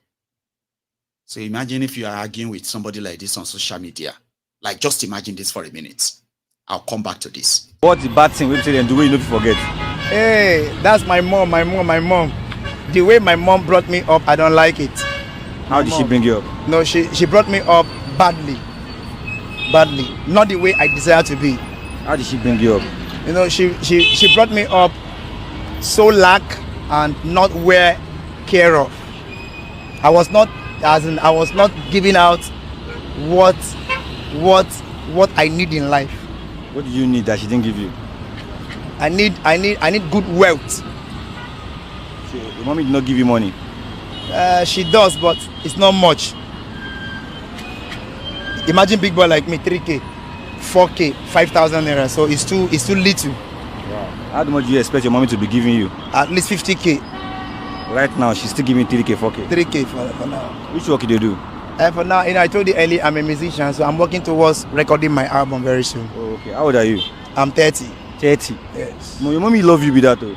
Yeah, she did, but those that she's not doing the way I want her to be. Good. Her giving to me is not accurate. Your mommy, you are 30 years old. Yes. Your mommy is now giving you 3,000 naira, 4,000 naira pocket money, and you're expecting her to be giving her how much? At least 50K, 30K. There are many things I want to do with money. What's the bad? I built this country, I employed 13,800 workers. People employ nobody. And nobody asks them their source of wealth. I have 3 factories in Lagos, Nigeria. I have 2 factories in Ota, build manufacturing. I have 3 factories in Aba, manufacturing. And I'm a thief. And people that cannot explain where their source of wealth comes from, they are not thieves. I leave everything in the hands of God. May God be the judge. Thank you very much, Chief Whip.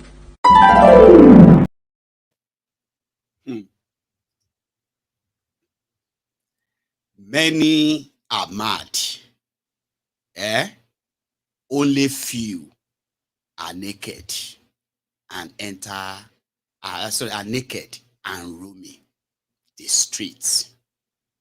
I decided to make that clip, to show you that towards the end. Somebody said that that guy is not 30 years old. He's probably 40 or maybe mid 40. I said, Papa, dupetie. You know what that means?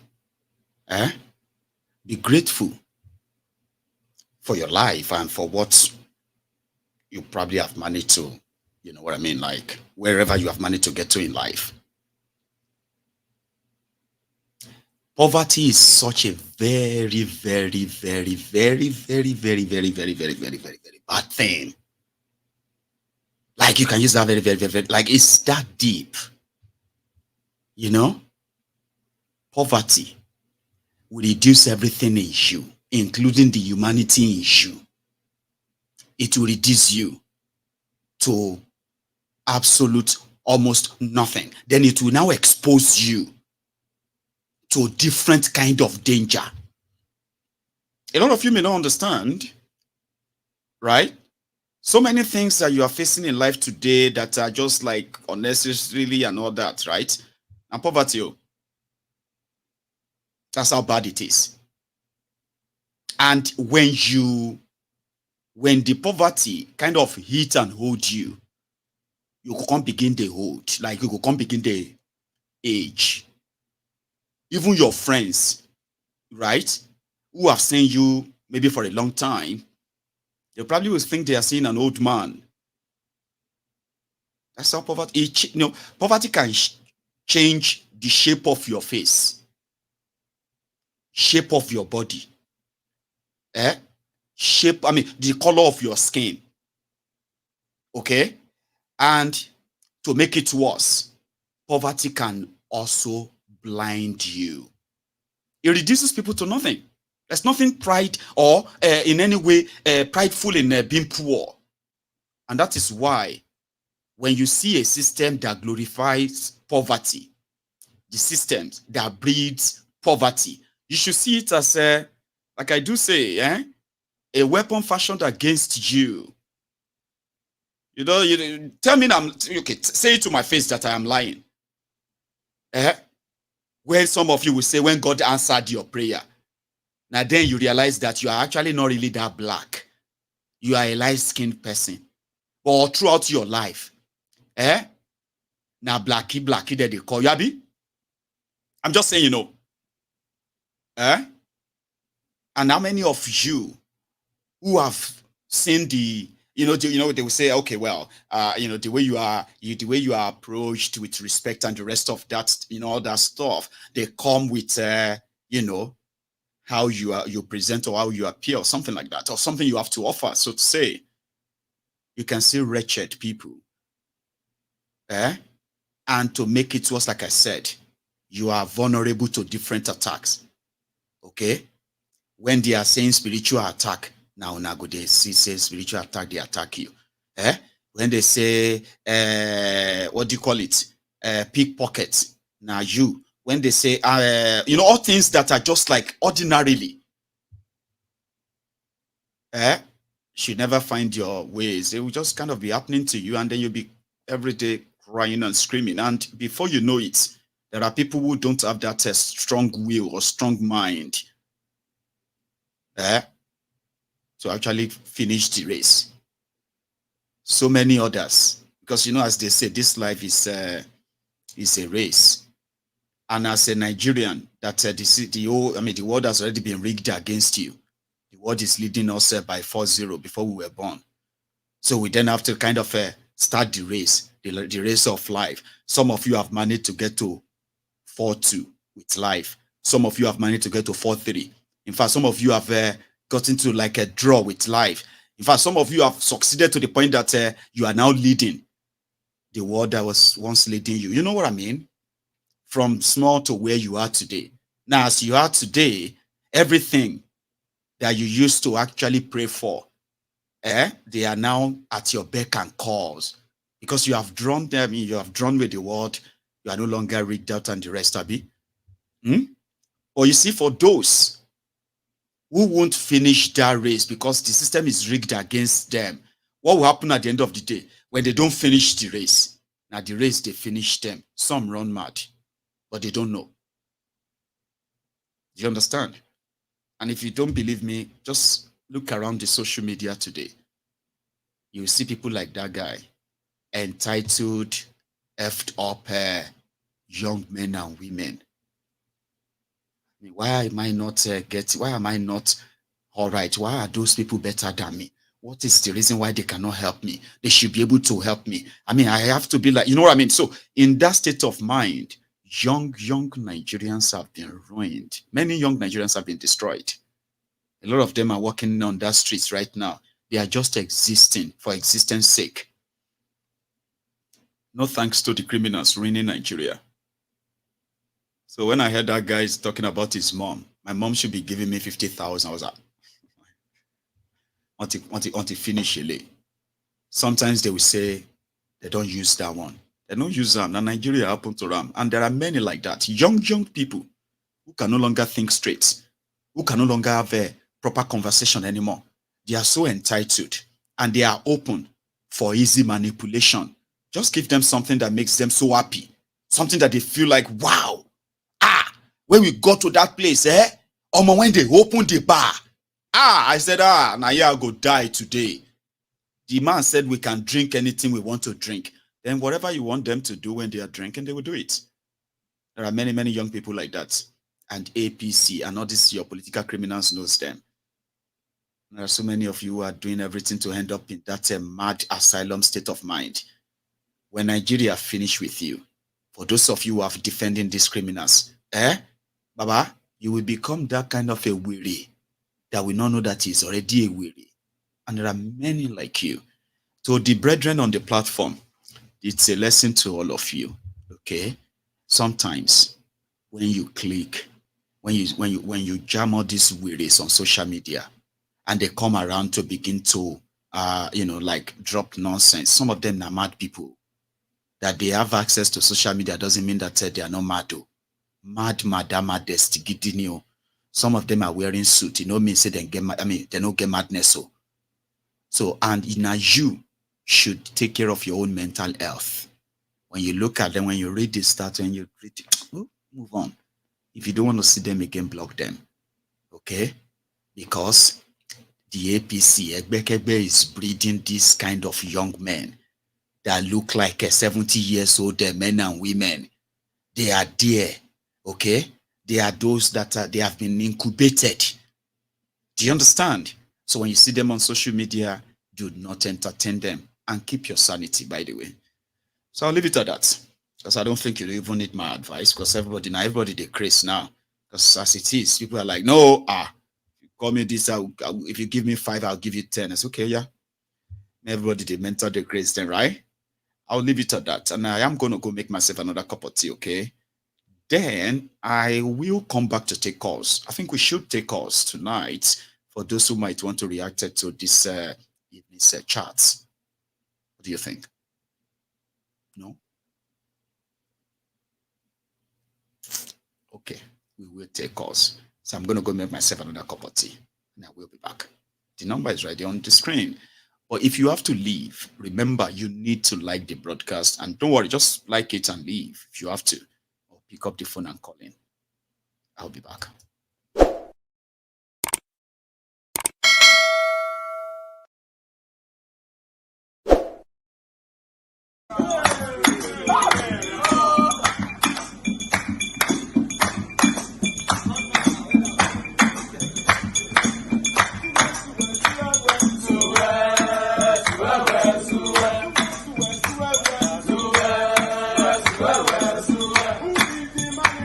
Buhari is a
So thank you so much, everyone, especially those of us who are still here who want to be part of the conversation as well. You can pick up your phone and call in as well, okay? But I have a caller, my first caller tonight. Hello there. Hello, Maiyegun. Good evening. Good evening, sir. How are you? Thanks a lot, Tokumo speaking. Talks. It's been a while. It's been a while. I've been very busy. Work has been very busy, and I keep catching up on your shows. I can imagine, and stuff like that. I just thought tonight I have to try and wait up to call in. It's unfortunate with what's happened with Nnamdi Kanu tonight, and it's a shame that I believe Tinubu missed a chance to reconcile Nigeria. I would have expected him to say, instead of subsidies gone, I will grant amnesty to Nnamdi Kanu and return him back to Kenya, pay him his gratuities, and save Nigeria from where we are today. It's really unfortunate, and I really do feel sad that things have panned out this way. But we're here now, and I can't say Nigeria justice system is a good system, but we'll go with what they're saying now. The lawyers are happy, hopefully. And they can go back and make whatever deal they want to make and just let him go before the end of the year. You know what I mean? They need to let him go. It just doesn't make sense anymore. It's exhausting. I mean, when I watch your show sometimes and I see things happening, look at Wiki dancing in front of Bajabia Mole, what's his name? Bajabia Mala, what's his name? And I'm thinking to myself, this is somebody's father. I mean, come on, man. I won't do that for my children, really. What won't they do for power? Talks.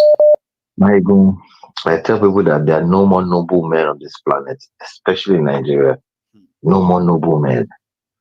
A man that can stand and say, I'm going to take this on my chest. People like Dele Giwa, even MK Abiola, apart from that, they said they committed atrocities. He took it on his chest. I'm going to stand for these people. There are no more noble men, Maiyegun. You are one of the last noble men that are standing in Yoruba land that can speak the truth. And lucky for you that you're where you are today in Scotland. Then, you know what I mean, Talks? That's something for us that the future is not totally doomed then. And there are many Maiyeguns. We just need to get them out here. Get them out. Come out here and speak. Yeah. The fact that you speak your truth, and if you notice, somebody said in a show that when you speak, things happen. But people don't see that happens. But when you speak, I reference your thoughts and your speech the next day or the week after, and I see, hold on a second, Maiyegun talked about this last week, and this is happening today. This guy is hitting them in the spot they don't like, and they will rectify it. Tinubu went to Dumbiri. Never gave them any money. He didn't even go there. He went to Borno. You remember, he went to Borno. He hasn't been there. You know something as well, Talks, right? This is ridiculous, okay? Yeah. Now, to fly from, the journey between Abuja and Borno is a distance of 980 kilometers. Can you believe that? And the journey between Abuja and Kaduna is just 194 kilometers. Up till now, can you believe that? He hasn't been there. But please continue. Look at when things happen in America or the UK here. President actually flies there to see the people. Because it's the right thing to do. But the president of Nigeria cannot fly to go and see his people that were bombed mistakenly by the military. And you tell me there's justice in a land. I feel sorry for people in Nigeria, to be honest with you. And it's unfortunate that we're here now. I don't know their pain. I don't know what they're going through. But all I can say to you is, Maiyegun, thank you for the message you keep passing on. And if 10,000 people see your views tonight, great on them. Let them use it to their own benefit. It's up to them. You keep speaking your own truth. Peter Obi went to Tudumbiri and gave them 5 million naira. Then some next people came there, say we're going to be 100 and something to counter him. Why didn't they go there first to counter him before he even got there? Who gave it? Peter Obi let's go there, let's go and counter them, let's go and give 10 times what he's giving them. When the man came there with an issue, we're all Nigerians. Come on. Whether I'm Igbo or Yoruba, it doesn't matter. At the end of the day, Maiyegun, I tell you that we are all human beings. The same blood runs through our body. Come on. Really? Somebody must have given them the schematics to get to that place, to blow that place up twice. On a Muslim festival, twice. It's not once. And they say Sharia no. Would have been a mistake, but twice. Twice. Come on. Now, I'm in support of justice, but let's be clear what type of justice. Yes. Okay, the justice here is that some people were supposed to have honorably resigned by now, but they are still on. Okay, meanwhile, some people are supposed to have been kind of arrested and on trial for murder right now.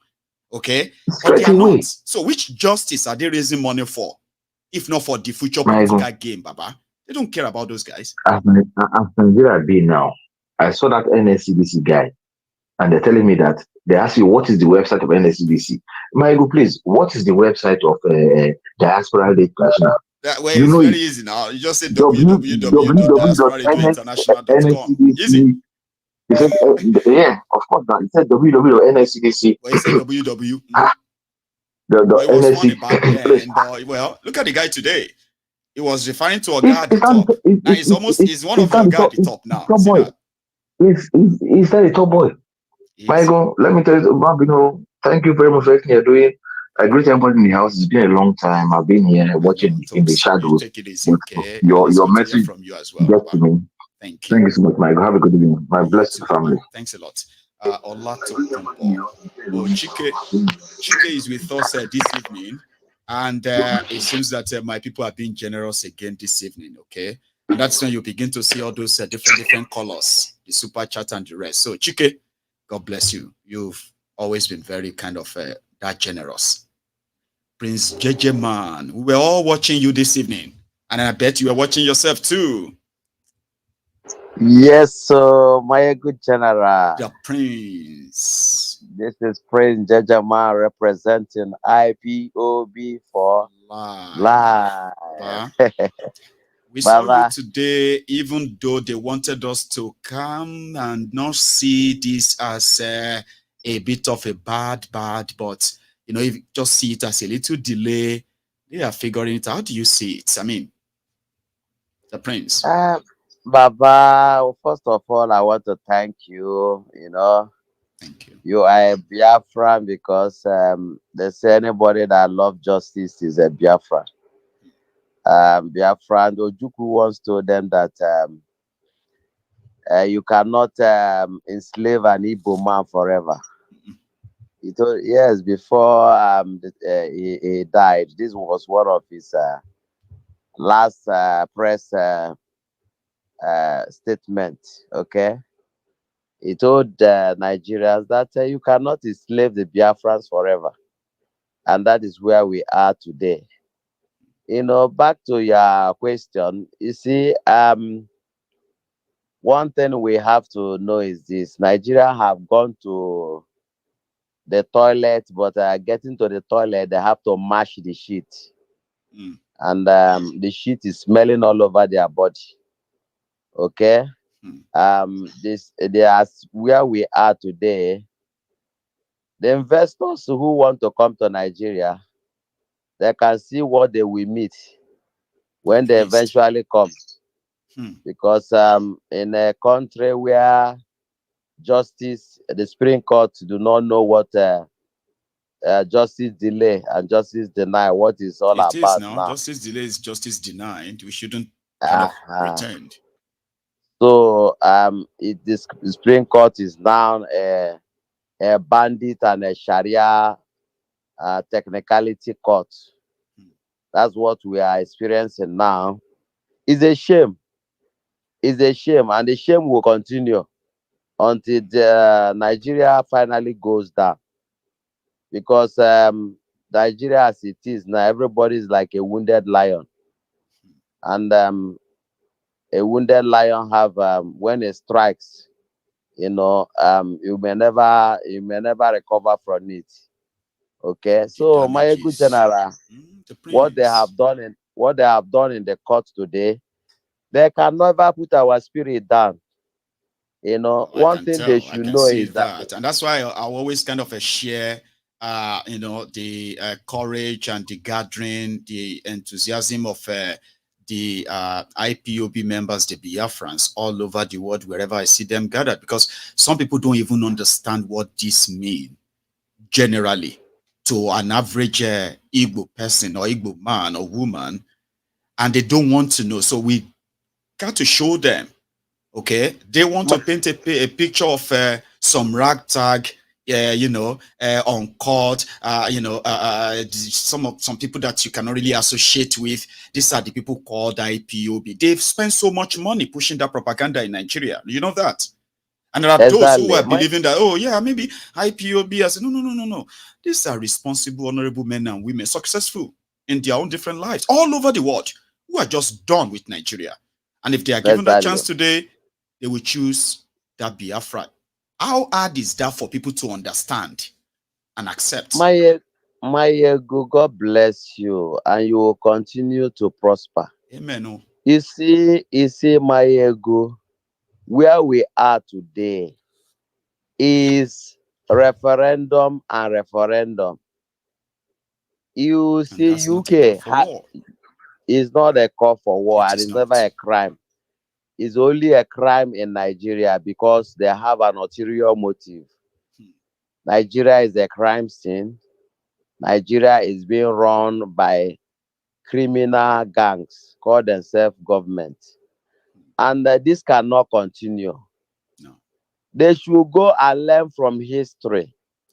All the people that want to impose themselves on others like Hitler, at the end of the day, what happens? Many empires have come and they're gone. So is it the Ruga Fulani Henchman terrorists that wants to enslave everybody, and in extension with some Chicago drug cartel? It's not gonna last. It's just a temporary thing. It's a phase. You understand? Because you see, one thing they should know is that Nnamdi Kanu is like a Bible to us. It's like a scripture. It's like a word written on marble. The history that they want to hide from us, Nnamdi Kanu, have brought it back. Is now, thank God for the internet. See Maiyegun general now. People goes to your program, past and present, to get more information about what is happening. And people are not being fooled anymore. No. People are being radicalized in the truth every day. I get what I'm saying. I am with you. So my dear, they cannot put us down. They can only delay. Delay is never denial. Our spirit is high, and all Biafrans, both home and abroad, have made up their mind that nothing will take them back to the Egypt or to the Babylon of Nigeria. Is Biafra or Biafra or Biafra. That's what Nnamdi Kanu has told them. That is Biafra or death. We are not going back. They should get that into their head. You know, it's referendum time now. Free Nnamdi Kanu and set a date of referendum. Period. Thank you, my good general. God bless you for the wonderful work you are doing. You too. We really appreciate you. We love you so much. Love you bless you. And you too. Thank you. That's Prince Jejeman. Well, you saw him on the screen earlier, right? That's probably him on his way home. Usually, it does run, you know, whenever they're out there doing their advocacy, awareness, and the rest of that. Prince Jejeman probably just do that for the full day of such engagement, and you see him just going home around 9, 10, 11, or maybe it's because that happens when I was in London. Now the line is still pretty much opened, okay? So you need to well, it's on your screen, so it's WhatsApp call, or if you probably want to call it directly as well, you can. Okay, so I also want to quickly ask us, if that's okay, to take a moment right? And then just go on and like the broadcast. Okay. See, today we finally crossed that 90,000 subscribers on YouTube. Some what do you call it? That's some number, right? So thank you so much to every one of you who either recently joined us or you've been part of the team from the Word Go as well. So thank you. So like I said, the line is still pretty much open and we can continue taking our course now. Okay, hang on. So here I have another caller, and that would be hello. Yeah, hello, Maiyegun. Hello, sir. How are you? Fantastic. Long time. I've not been able to get you for a very long time now. And look at it. Here you are, sir. Yeah. You are in. So, Yeah. how you doing, sir? Yeah. What I wanted to talk, I mean, not really. There is this guy, one Igbo guy. They call him Ijele. I don't know if you have seen one. Yeah. Okay. You see all the tweets that he's tweeting all the time, talking about Tinubu should kill Nnamdi Kanu, they should leave him there, this, that. Can that guy be stopped because of these messages that he's pushing out? Yeah, I think, you see, people like that, they are attention seekers. They are actually not really relevant until when people begin to react to what they say or what they do. Do you get that now? These are the guys who wish they have that such power. Like, you know, kill those they don't like or jail whoever they don't like and do things, but they don't have it. But when people like that, when they say things, they attract attention to themselves. Some of them actually enjoys it. So I would advise that I know him. I know Ijele. I know the guy. You know, it was in Turkey. Was it not the guy that got deported from Turkey sometimes ago? That is the guy. See, somebody like that, with the people I know, the caliber of people I know with IPOB, right? Somebody like that should never even get your attention anymore. But I mean, I understand that when you cannot completely ignore such, but at the same time, sir, right? If you can handle it to ignore somebody like that, ignore them. See, where people like that become fully irrelevant is this. One day, right? Soon, Nnamdi Kanu will be released. Now, all his wish, all his power, all his hatred, all his everything, he will see him walk majestically with that massive crowd as usual. What can he do? He won't be able to do anything. We've seen that before. But maybe that's just me, Shao. And that's why I don't get really distracted by some of these things. I see a lot of them. I just feel like, you know what? It'll be your fault. Me and they wait for the day we actually walk out. And then you go no say even Maiyegun can be petty. You haven't seen me being petty, right? A lot of you will see me being petty and you'll be like, Maiyegun is okay, it's enough. But I want to wait till the man is out. You get that? A lot of us has a lot to say. We have a lot to say. We are keeping it to ourselves because we want the man out. Then all talks can be said. That's me. I wish you were like that too, sir. Ignore him if you can. Yeah. Thank you. Because it's getting audience and people are followers. Nonsense. They can make themselves look relevant. People like that are irrelevant until people like you get offended and speak to them and you make them relevant. But they will still never be relevant.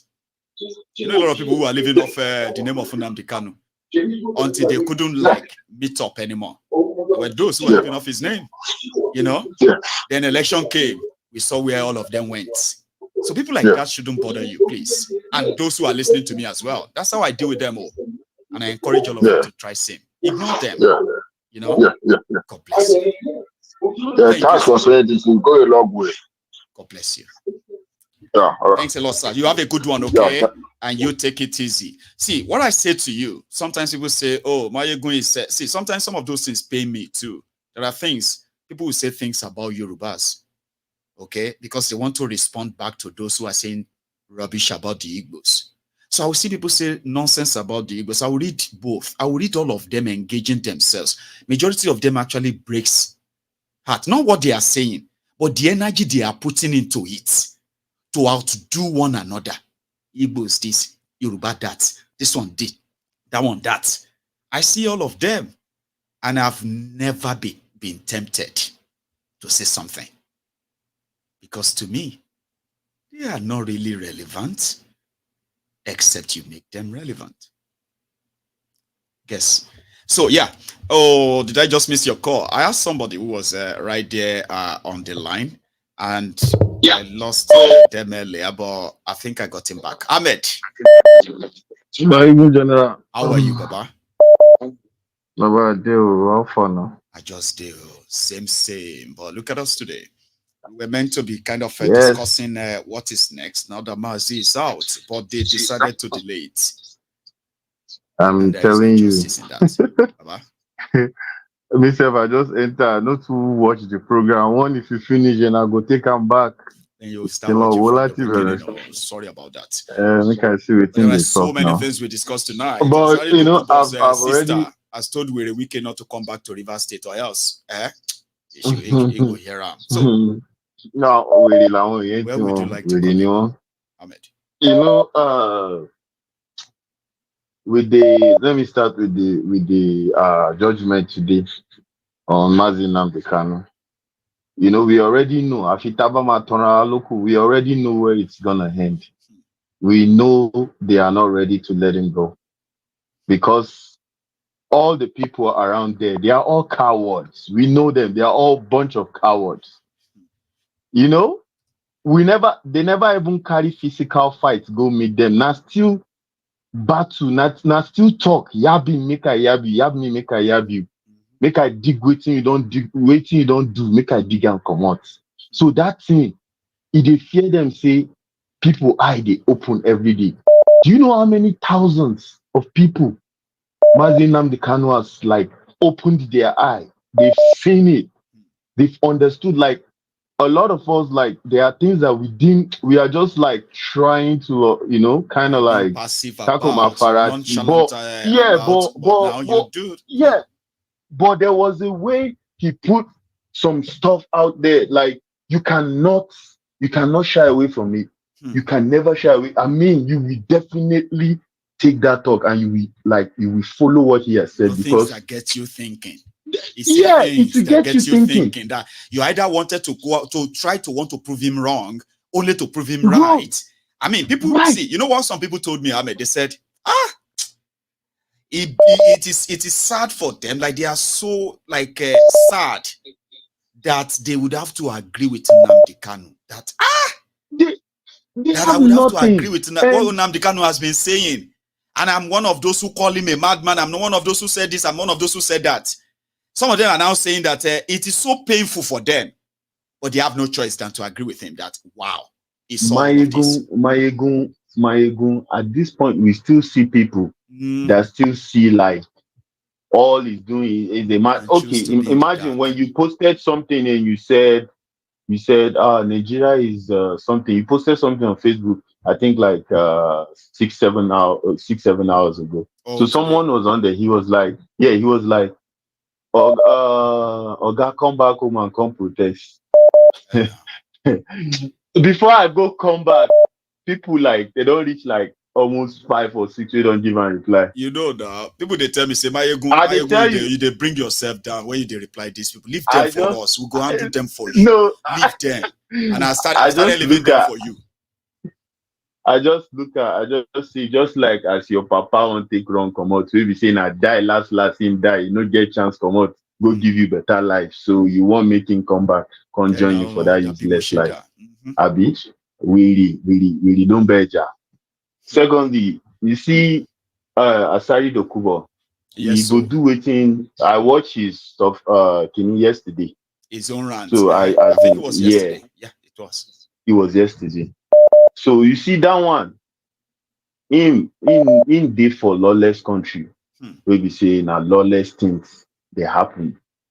So and the people in charge of the country itself, they are lawless human beings. So tell me how anything tangible, like how anything serious won't take happen for someone to be threatening the national asset of a country.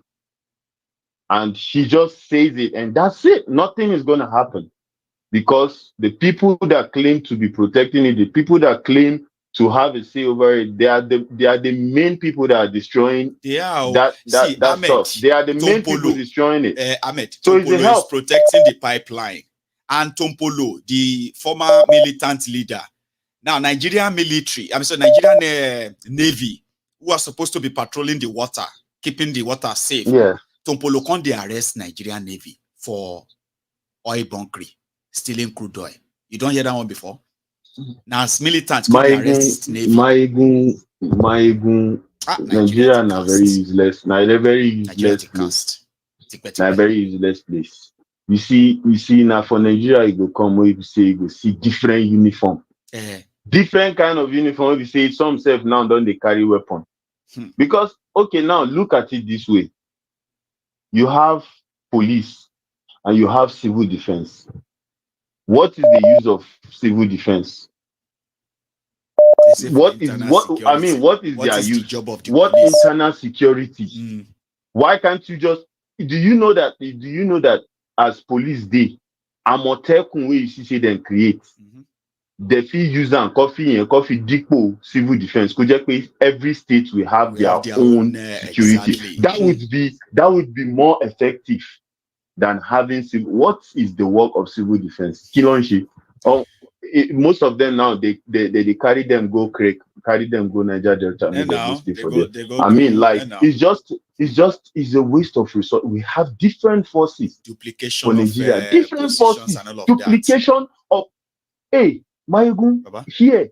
Apart from for example, the America Shiwabai, we have border patrol, we have police, we have the military, right?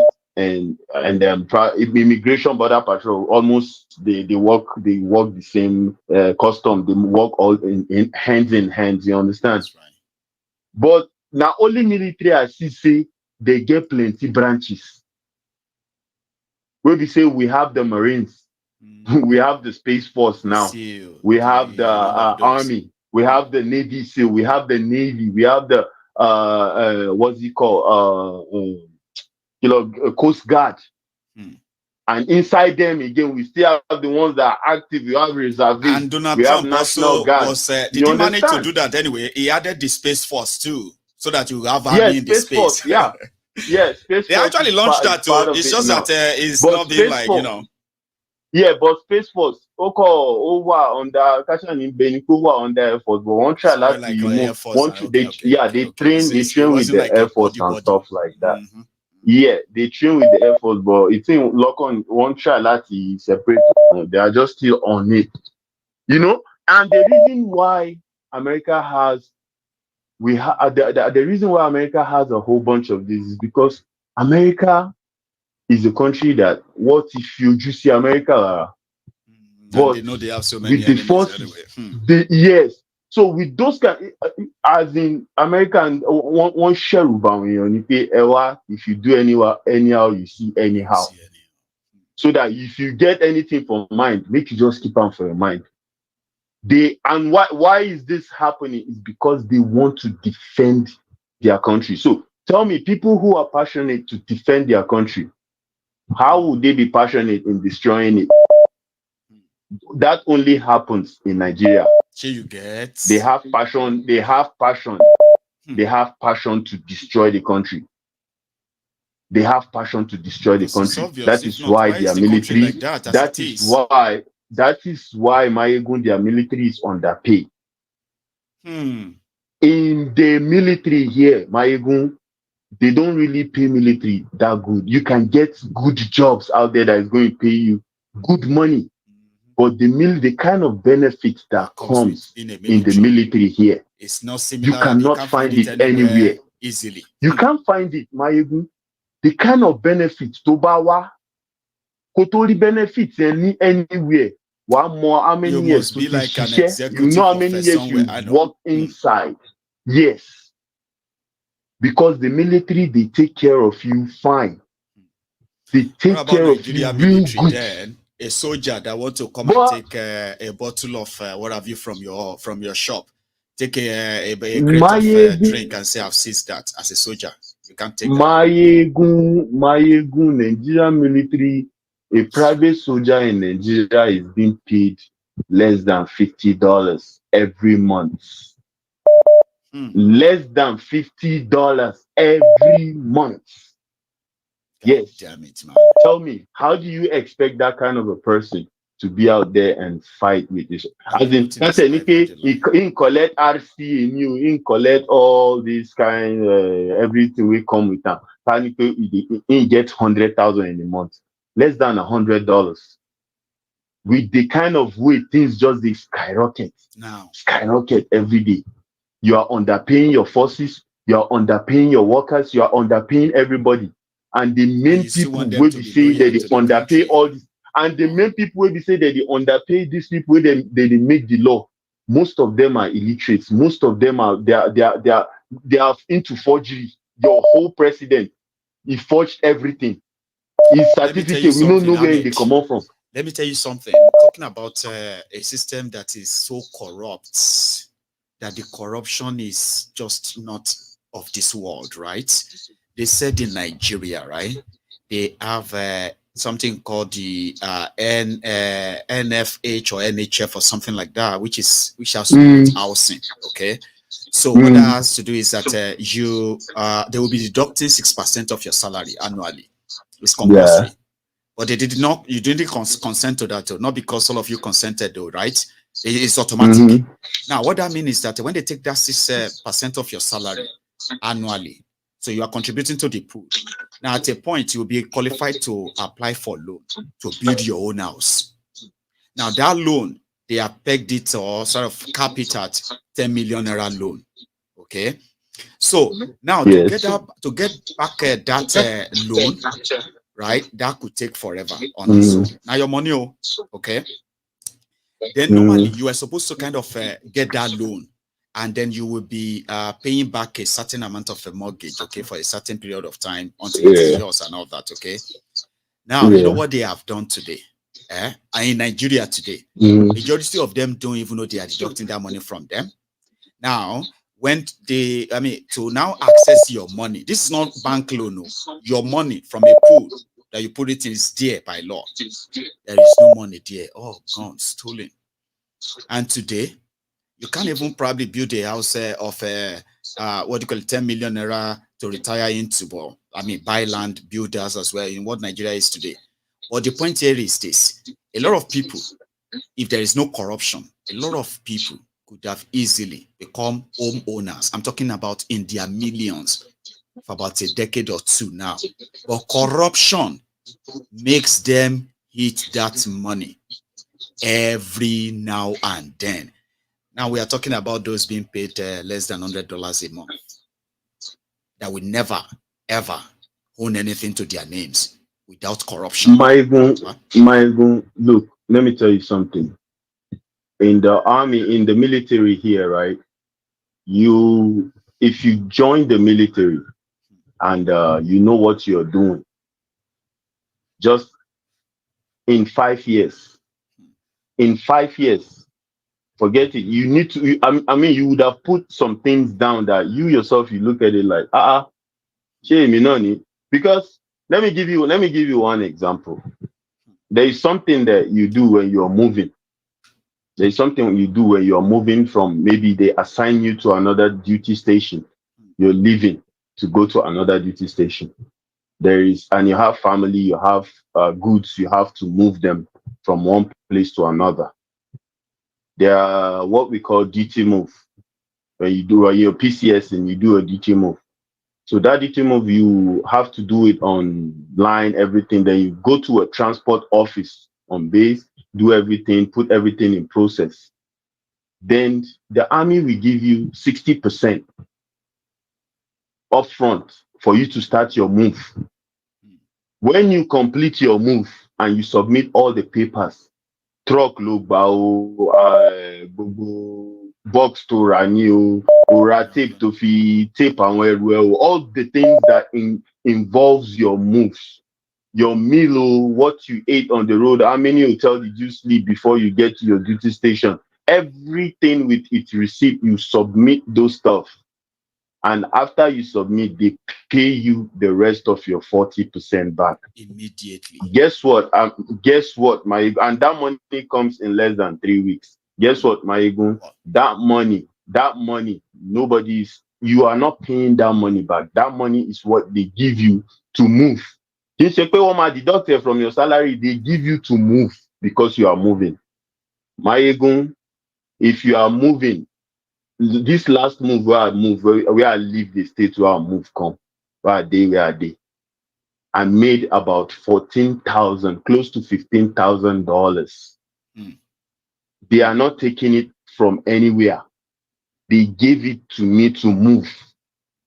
15 grand. And in Kotimono, what I spent to make that move is not more than 5,000. Well, truck new. Well, hotel, tell me at the do everything. I didn't spend more than 5,000, maybe let's say 6,000. Or it was so like a design payment that is meant for your movement. It's the design payment for your convenience, so that you can get to your next duty station and no complaint. Pay salary for me, no carrying you, all those kind of things. Maiyegun, everywhere you enter, they have a military discount. They give you discount on almost everything. Everywhere you enter is a thank you for your service. Nigeria, you can go to a place and some people will just pay for transportation, Abi. That's what they give them. They don't pay you shit. They pay that money, but no, it doesn't get to the soldiers. They say they pay, but it doesn't get to the soldiers. All these kind of arrangements are also there for Nigerian soldiers, but they just don't get it. Some of them don't even know they exist. They don't know it exists.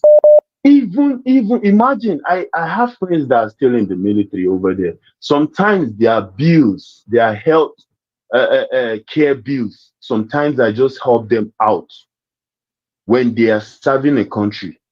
Most of them, like, they are just, because there is nothing they want to go do out there. There is nothing they want to go do out there. If they leave the job, they're just going to go back to square zero. They are going back to a different thing. Yeah, there is nothing out there. I mean, the military here, let me tell you, Maiyegun, military here helps you.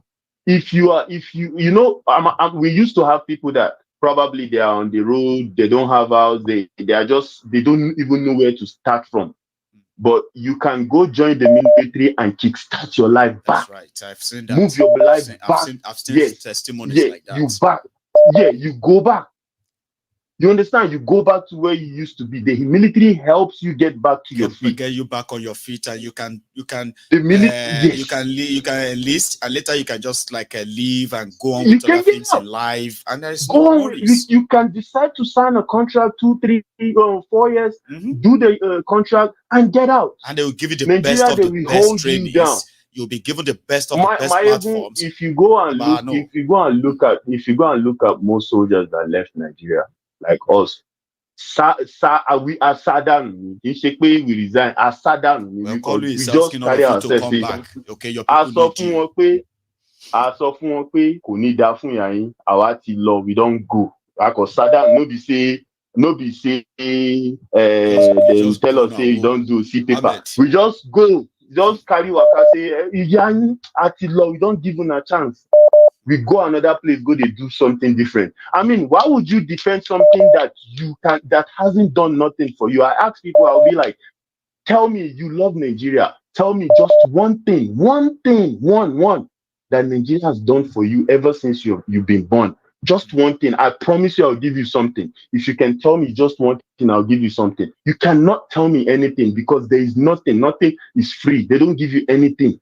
Education, they don't give you. Healthcare, they don't give you. Good roads, they don't give you. Your water, your light, nothing. They don't give you anything. Tell me, what have you enjoyed as a proud Nigeria that you are? As a proud Nigeria, all they do is they bully you and they tell you to keep quiet. You cannot even cry. And you are still here, you will defend your leaders. What kind of human being, what kind of people are you guys? Is it until this Nigeria happens to you guys? Can't you just wake up? Can't you just understand that this place is doing you bad? You need to do something. Maiyegun, you're doing a good job. You're doing a good job. Continue doing your job. We are enjoying you. Thanks, You are doing a job. No wahala. Maiyegun, my regards to everyone. Baba. And to yours too. Just take it easy as usual, okay? That's Ahmed there for Ross. Now, if you are still watching, that means you are enjoying this. We still have like half an hour to go, by the way. So do me that favor. You can still go and like the video if you haven't already. Here is another caller on the line. Hello there. Hello, can you hear me? Hello, Maiyegun. How are you doing? I am very well, sir. How are you? I'm okay. This is Jerry. This is Jerry from Texas. Sir Jerry, how are you doing today? I'm okay. I always have a deep reasoning and a deep idea. I'll probably I'll call it a little bit controversial into some issues. Well, we are. I remember the first time we are all good with controversy anyway. So yeah, bring them on. Okay. Please. So I remember. I'll just be brief. I remember the first time I had Tinubu with this expression that he will continue where Buhari stopped. Yes. My mind quickly ran to what he meant. What that statement literally meant was holding Nnamdi Kanu hostage. Like he will continue holding, like as Buhari has hold him, I will not release him just like that. Wow. And I think that's the bid of the Northerners, the Fulanis, and he feels like he's just going to hold Nnamdi Kanu right there.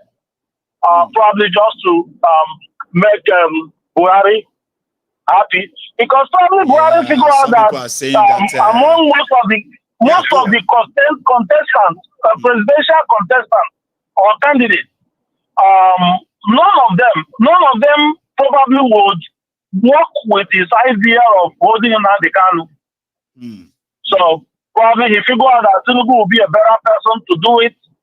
And I think that was why they probably rigged the election so massively to make sure that Tinubu holds Nnamdi Kanu down. That's just the only thing I think I want to add. Like I thought, there are so many things that flash in the mind all the time. You can't be wrong. I want to make it brief. I think when Tinubu said one of the points that he probably mean when he said, I will continue where Buhari stopped was holding Nnamdi Kanu down. They will continue holding him there. I don't know when this will end. I don't know what's going to happen, but I feel so sad. And that's why, if you remember last time you mentioned going to Nigeria, I told you, Nnamdi Kanu never thought in life that him getting to Kenya would mean that he would get arrested even from there. Probably a whole lot of you guys that speak up, if you think your name is not in their diary with immigration or with their file, with the way even someone like you call them out, first to sort of Kiyamo, this, that, and all of that names you call them, they watch it, and I'm sure they're angry with it. That was why I think I'm like, please don't take, because if I have closed my gap, like, okay, I'm not going to Nigeria anytime soon, I don't have anybody there, I probably will start like, just put out my face and say, look, I'm against you guys. I know. But those of you that have courage to come out and speak for us, we appreciate you guys. And so what you have to do good for yourself is like, don't put your legs down there. Safe away from them. And those of us that feel like I still have one or two things there, I might have to go check in from time to time. And you don't want them to utter that for now. I get you. I do. For now. And the only better thing that Nigerians, I think people want to do, if we really plan a big revolution, would be most people from abroad, because I don't know, but I'm just wondering if people at home have the liver. Don't worry if you don't know yet. If people at home will have the liver. Yeah, that is also possible, Sir Jerry, okay? We are all getting to a stage whereby even if we don't want to act, right? These people most of us from abroad will have to figure out, think on how to eventually make that happen. But anyway, I just thought I should tell the audience that for me, though, that's just what I thought I want to contribute. Let the audience know that when I heard that statement, it rings in my brain it's about Nnamdi Kanu. He wants to continue where Buhari stopped by holding Nnamdi Kanu down. Well, time will tell. So, we appreciate you. Keep up the good work. Thank you, sir. You also have a wonderful one, Sir Jerry. So yeah, I mean, it probably won't be far from the truth. You know, there will be some conditions. Some of them that possibly will be on trying to make sure that it doesn't offend Bokuari. At the same time, I still also believe that he can also, right, still go ahead and let him go, because this is now becoming even more and more embarrassing. But unfortunately, that the Supreme Court of Nigeria continue to validate illegalities. Okay, that's unfortunate. But the issue of Nnamdi Kanu has gone beyond, you know what I mean, something that they can continue to use as a bargaining chip. It's like, it's just going to be a matter of probably weeks or months before everybody's going to even forget that it was Bokwari that locked Nnamdi Kanu up. Because that means Tinubu want to inherit Bokwari's enemy then, right? If you ask me, that is not politically wise. I mean, for those who said he has sense, which I don't think he does. However, that's politically what? Dumb for Tinubu to possibly work to keep inherit Bokwari's enemies and keep it that way. Doesn't sound wise to me. But you are not probably far from the truth. Their hearts and minds are darker than what you can imagine it to be. So yeah, I will believe that. Here is another caller on the line. Hello there.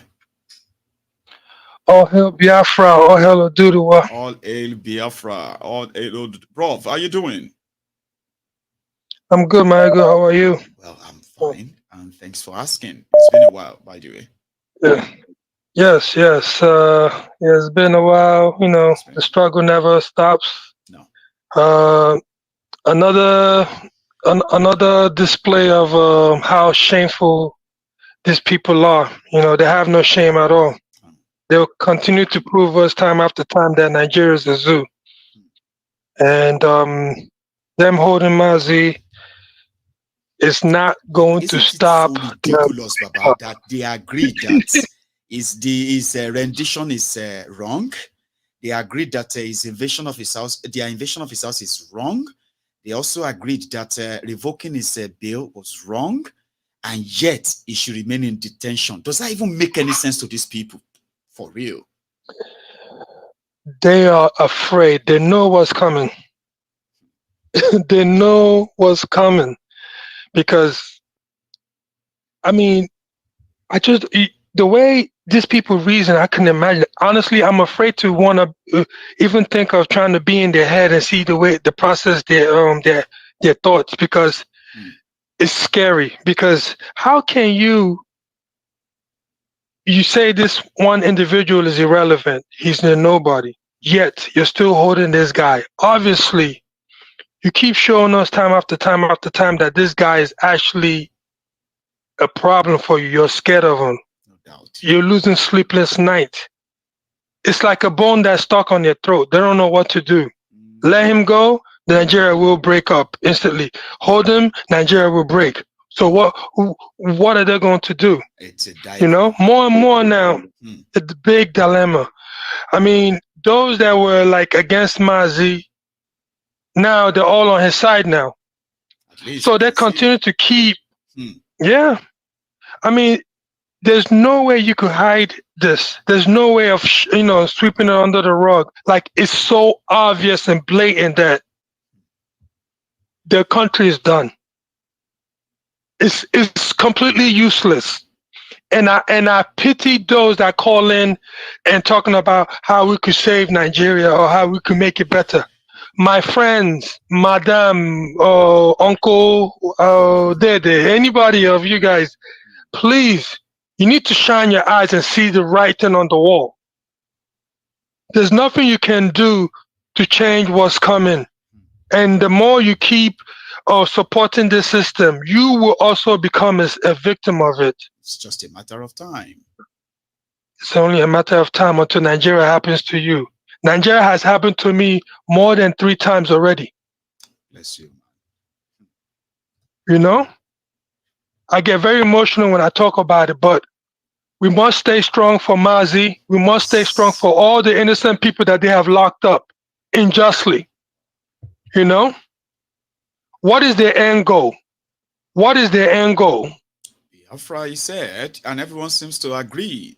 That is this. It's either Biafra or Biafra. And I believe Nigeria. Oduduwa. It's all coming. Going everywhere, you know? Because the moment Biafra says yes, it is a matter of time before this old contraption is gone. Yeah, and that's what they don't want to happen. Maiyegun. But it's going, I mean, they're actually accelerating it themselves. They literally just put a stone on the gas pedal and just left it there. And it's just like zooming past, you know? Well, I don't understand what kind of human beings are these people? Heartless human beings. Yeah. Oh man, Maiyegun, I couldn't sleep last night. All day I was agitated.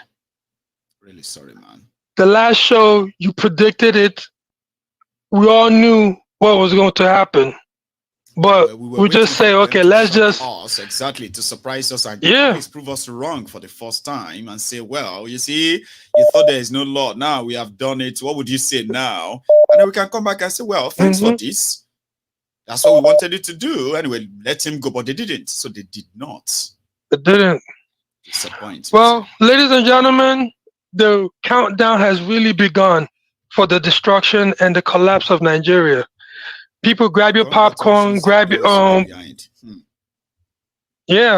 put on your seatbelt, because this thing is about to accelerate to a whole new another level. They think that we, the people, are cowards, but we're not. No. Soon they will find out what happens. We're going to speak that same language that they understand.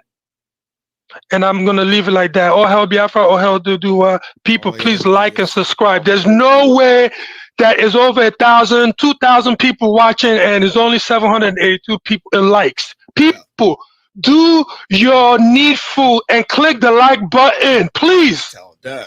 And thanks, bro. Thanks so much as well for tonight, okay? I'm going to take another one. Bro, thank you so much. Now, to everyone who is still there, it's just a simple plea, okay? There are ways to do this, right? Which is leave the comment section, okay? And then go under the video and like it.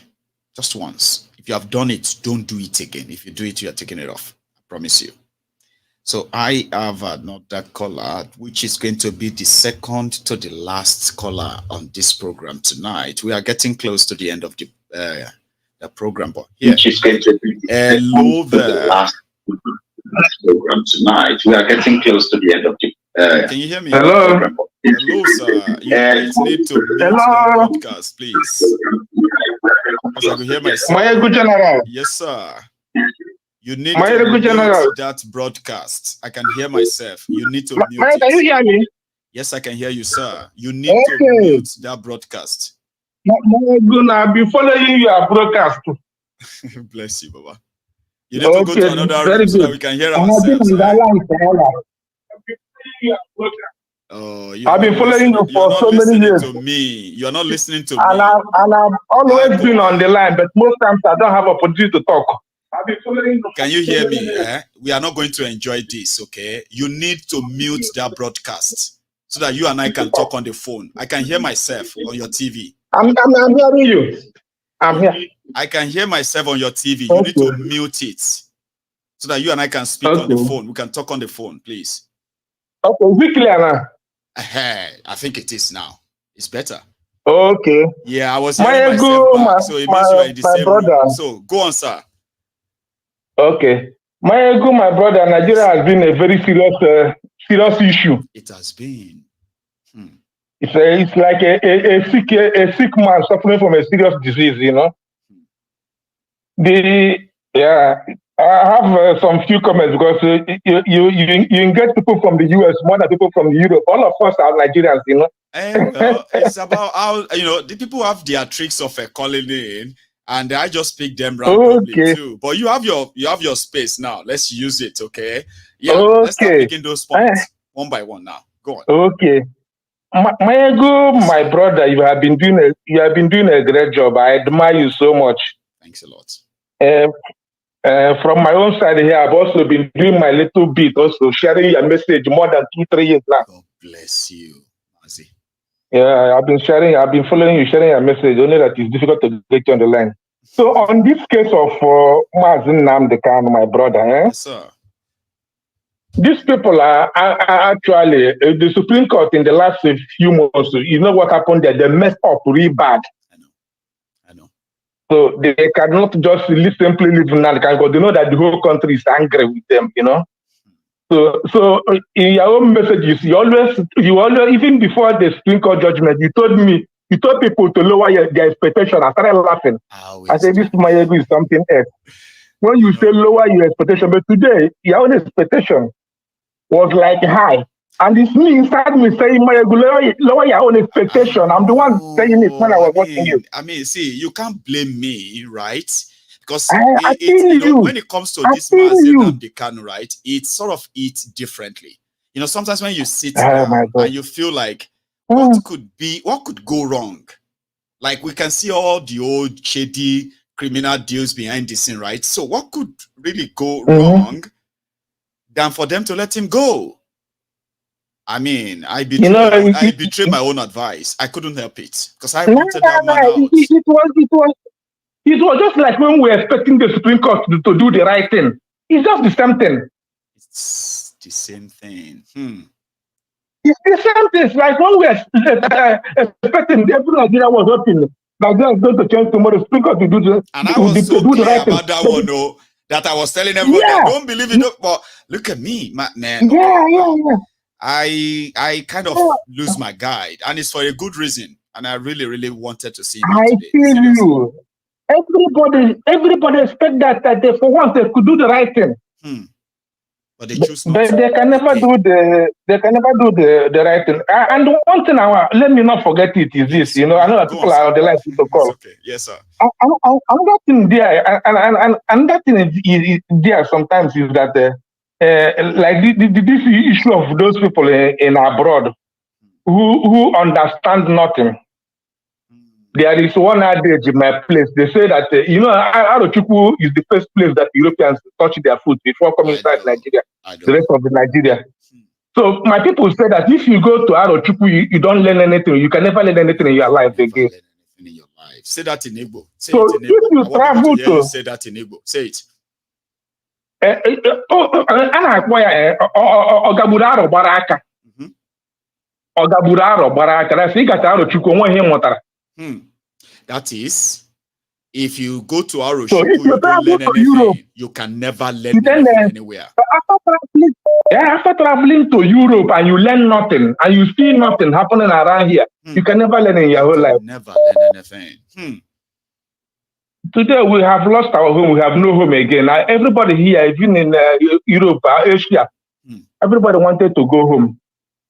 Everybody is downcast here. Everybody is tired here. But where is your home? You are not accepted here in Europe. You are not even accepted back home. So where is your home? You know that people are thinking of going to Gambia and other Africa to live after they leave Europe. I've seen people relocating to Liberia instead of going back to Nigeria or people are relocating to Gambia with their money. Yeah, yeah, because you have no place to call home. Hi. Yeah. You have no place to call home. If Nigeria has not happened to you, the last guy was saying Nigeria has not happened. If Nigeria has not happened to you, you not believe it. You know, last time you are talking about last 2 weeks, you're talking about a friend or last some days who was in the airport sleeping for some weeks. Yeah. Before somebody saw somebody. I was in the airport 3 hours before departure. They refused to board me in Nigerian airport. I missed my ticket. The ticket was cancelled.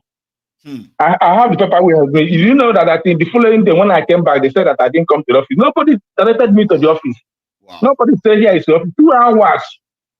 But in Basel here, could you believe that I was going to the airport? I took bus.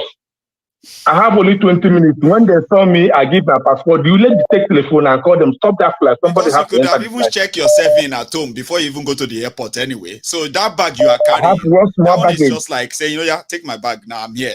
But you know, yeah, man. But in Nigeria, I was there almost 3 hours, 2 hours, 28 minutes or so. And that was how I lost my. This was 2 months ago with Lufthansa, those women there. Wow. So if Nigeria has not happened to you, then I have to buy a new ticket. I have to buy a new ticket. I have to spend 3-4 days again in Nigeria, buy a new ticket. So if you understand what this is, I don't blame them. Just like the guy there saying that he's 30 years. Somebody was saying that I'm 30 years, but he looked like 40 years. Yeah. Maybe he's 30 years, but Nigeria is destroying their citizens. They are killing the people. And they are in their millions like that. See, that one is a Yoruba boy, right? See, if you go to up north, where opportunities are denied them even more, people will understand the danger Nigeria is actually existing in. But a lot of people don't understand. They're just existing. They have no idea. Yeah. Sometimes those of us here in abroad, sometimes those of us here in abroad, when we are talking, they will be thinking, come back to Nigeria there and face it. All of us, we pass through that school. And so when you come here, you have to be very strong to help your family, because without you, families are eating now because of you. If you send 100 francs there, $100 there, they are eating because there's nothing in Nigeria. People who finish school for so many years have no job.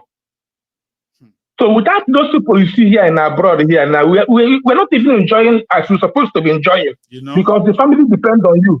The people you are working with from all these taxi. A lot of us, I did a program on that recently. You remember, where a lot of us have, a lot of our people have been ruined, even abroad, because of this black tax, where we are carrying the heavy load of entire generation, entire family, entire this or that here and there. And all our works, all our everything goes into that. The more Nigeria goes bad, the higher the black tax that we are paying. I mean, everybody can attest to that. Now, how much you they pay now? The money you are spending on your family members and everybody back at home, sir. Yeah, can you compare that to what you were spending 10 years ago? No way. It's far higher now. No, it's far higher. Meanwhile, you are not living in Nigeria. You are living abroad. But yet you are carrying higher bills as the country goes down. A lot of people don't think. Yeah. A lot of people don't think. Yeah. Even we are supposed to enjoy our life. You know, as somebody who lives here now.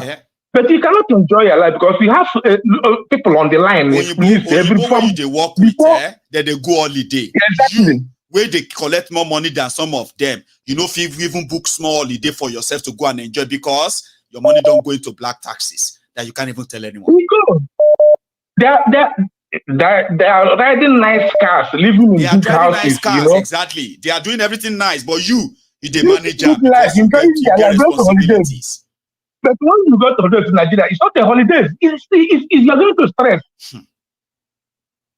So when you go to Nigeria, it's not a holiday.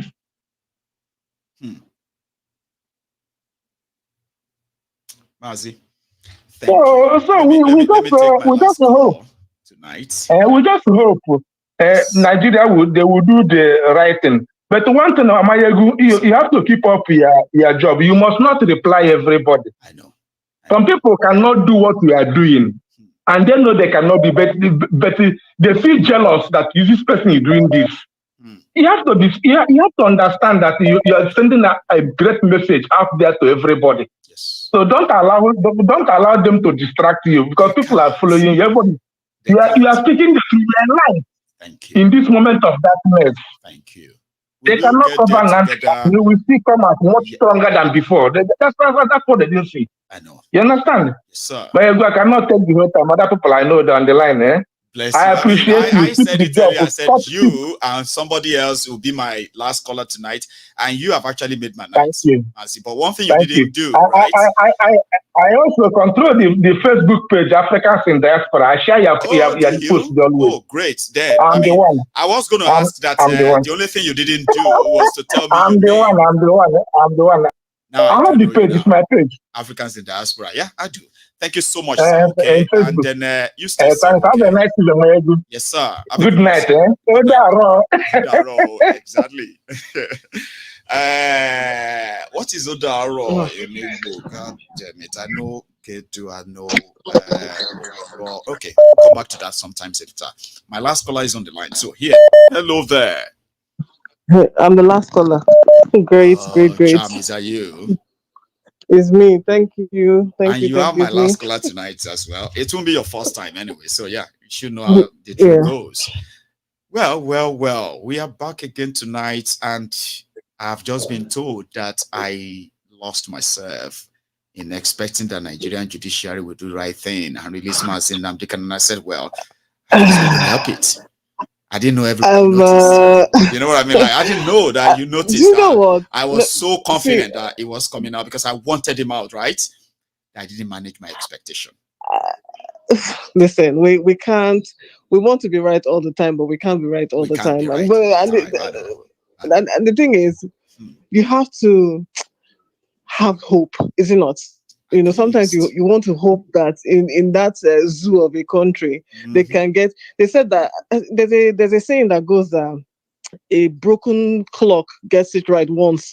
In fact, it's forgotten how it goes. AM and the PM. A broken clock gets it right. Gets it right once or twice in a day. So you're hoping that that this would be that maybe occasion. This and can be the first one or unfortunately, the second. I know, but I was let down. Unfortunately, that's not the case. There are days when I listen to your show and I say, I just want to listen. I just want to hear what's going on. And then you hear, you listen. And in fact, I actually saw this, this whole Nnamdi Kanu's judgment earlier on. And my heart was broken because I was like, is this fake news or is it real that they did not release this man? Honestly. I said, then I wait for Charm, take a look at this, right? I mean, I keep asking everyone in case if I'm the one who is having a problem right now, right? And I know I'm not, okay? Like the Supreme Court says, his arrest is illegal. The way it was carried out, they were wrong. Invasion of his house was wrong. That he ran away from those who came to kill him was right. And invasion of his house was wrong. The revocation of his bail was wrong. But the same Supreme Court says he should remain in detention. That doesn't make any sense. I keep saying that to myself again and again. There's nothing, it doesn't make any sense. There's no way you want to slice and dice it, review it, analyze it, that it will start to make any kind of sense. It makes no sense. One would have thought that ultimately the decision would be to let this man go and let the Nigerian government now, if Nigeria has any case against him, they can go try it again. But he should go. You've done it wrong. Simple as exactly. They should take it through the legal routes of prosecuting him if they have a case against him. Yeah. But clearly, based off of everything that we've heard, they have no case against this man. They have tried multiple times to pin something on him, and it hasn't worked. He has gone to court multiple times, and he has won all of those times, right? Now, the thing is, a lot of the people who have called in have said the same thing. What are they afraid of that Nnamdi Kanu is going to do? That thing that they are trying to stop him from doing is going to happen eventually. At some point, these Biafrans, my people will say enough is enough. Okay, Mazen, okay, hold him if you want to hold him. But we are going to say enough is enough at some point, And, when you think about it, do we look at the previous caller, that people want to, and I can tell you with my whole heart, right, when people want to leave the West, that's just the truth. A lot of people want to go back, but there's no home to go back to. There's no structure. I mean, if you say, okay, you look at Charm, that is already telling, right? Usually, okay, this is the moment people go back to Nigeria. A lot of people go back towards December. And when it comes to the Igbos, go back to in Nigeria. particular, oh my God, December. We go home. And it's not just that they are coming. They come with huge economy that they bring back. And this economy will last, not just in eastern part of Nigeria, for the rest of Nigeria, between December until late January. That is not happening in the last 5 years. It's been missing. And every year. And the truth is that we don't know when it is going to, when things are going to revert back to the way it was. I don't know if that's going to happen, but what I do know is that people who desire to go home, even if we say, let's go back and retire into neighboring countries, right? We're still going to have the same. It's like kicking the can down the road. People are still going to say, these people are too many in our country for some reason. And then you become a target once again. They'll remind you that this is not your country. So we need our own country. We need our own space where we can go back and nobody can tell us that, no, you're not from here, you have to go back, you know, and things like that. That's right? solid. So that's some solid point there, Charm. Honestly, I give it to you. Retiring to any other country still doesn't solve our problem, right? And then this whole, how I put it, agitation against the Igbos, or I don't really understand it. I call it a Cold War or the systemic profiling of the Igbos. They always deny it. Oh, trust me, they always deny it. Everyone will tell you. They can deny it all day, but action speaks louder than words. They are the victims and all of that. They need to build bridges. Charm. We are not too young. Listen to this. Those who have ruled Nigeria for 63 years, the northern Nigeria have ruled Nigeria for 47 years out of 63 years. Okay? So the Yorubas, the Ijaws, and what have you, they've ruled Nigeria for less than 20 years of this as well, right? Probably 17 years, okay? Now, out of the 47 years that the northern Nigeria ruled Nigeria, every bit of it, they destroyed Nigeria. They destroyed Nigeria economy. Yeah. Now, Igbos haven't ruled Nigeria, nothing. The Fulanis and the Hausas and the Kanuris and the Gwaris and all of them who have had a shot at the Nigerian presidency, who destroyed Nigeria to what Nigeria is today, the Yorubas and others. People are not asking us to build bridges before we can lead Nigeria again. Now, people will never even touch presidents or touch anything or make any decision in Nigeria. They are telling them to build bridges. Igbos needs to build bridges. Igbos, Julius Baja. They don't want to build bridges. I don't know whatever they want to have their country. You know, the one of the reasons why I wanted to call in today was because, enlighten me in case I'm ignorant. Okay. Ohaneze, right? Are they only a group for trade? Is that all they do? Is that they are Igbo socio-political group. Some people, they mix them together. Okay, they are politicians. very good. Okay, so socio-political. All right, very good. So now the point I'm trying to make is that Ohaneze, if anybody from Ohaneze is listening, you people, I don't know which Oha and which Eze you people are. You are Oha and something else, because I don't know what you people are. Because if people were true leaders, if people were truly for your people, then you cannot let something like this slide. No. You have to have a say. This man is still an Igbo man. He's still a Biafran. So injustice to him is injustice to all of us. Especially in the point where they have no case against this man. That means that at any time, they can come and pick up any one of you, even though they have no case against you, and lock you up and throw away the key, or make excuses and keep you there. So what are you people doing? What are you people saying, right? And I really, really, really want to look, put a spotlight on Ohaneze, because if Ohaneze is doing what they're meant to do, then you cannot have people like Ojo Uzok, criminal in Imo State, or Jews or Kalu, right? No, that's hopeless. No, sorry, hopeless. Uzodima, the one you feel like. Anyway, go on. You cannot have such a human being running around killing your fellow Igbo people just because he wants to maintain power. People that they have, especially the young people that he has sent to their graves. So I don't understand all these so-called social-political groups. Are you a social-political group just for your pockets, or are you actually there to make a difference in the lives of the people that you claim that you lead? So this is, for me, this is the one thing that I thought about when this whole thing was happening. Who is speaking for, who is out there saying, okay, this thing should not happen? And my people in diaspora, I want to ask a question. How will a revolution by the diasporans look? Because it's also something, because I don't know if we can wait for our people in Nigeria. I don't know if it's going to happen. I believe somehow that it will happen, right? But I feel like we need to be agitating here as well. I don't know if you understand what I'm saying. I do. And when I say, because at one point in time I called before and I said, talking to the West. Talking to the West doesn't mean begging the West or asking them to come and intercede or interfere in our business, but shining the light on their own hypocrisy as well. Because Nnamdi Kanu is a British citizen. How many ways do you want to tell us that our British citizen is only in our pocket? That it doesn't extend to remind all of us, we don't get British passport, and those of us who are chasing the British passport. What is actually the usefulness? Is there any? Does that confer any special privilege on you at all? Would the British stand up for you?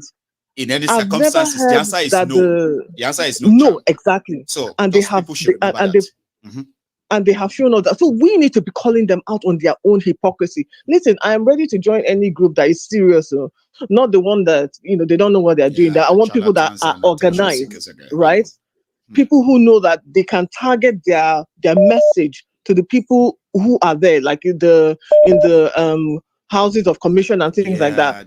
When we talk to highlight and spotlight their hypocrisy. You guys talk about democracy and you sold us rubbish, and you're still interacting with the said illegitimate government, which was not democratically elected, right? So we need to be calling them out on their hypocrisy, on their lies, and reminding them that, okay, like for example, Nnamdi Kanu, who is a so-called British citizen, and not one of you have deemed it fit to actually engage the president of said country, right, and ask, what about this my citizen?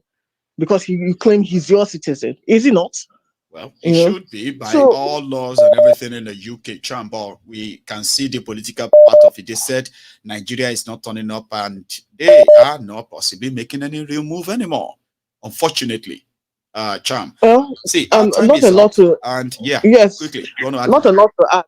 Yeah, not a lot to add to what I was saying, but to anybody out there, if there's anyone who is serious about, please let us know. We're happy to join. We're happy to strategize and see how we can send our messages across, because I think I've had it up to here. I don't just even want only myself to go back to. I want my children and my children's children to have a home, because we don't have one at the moment.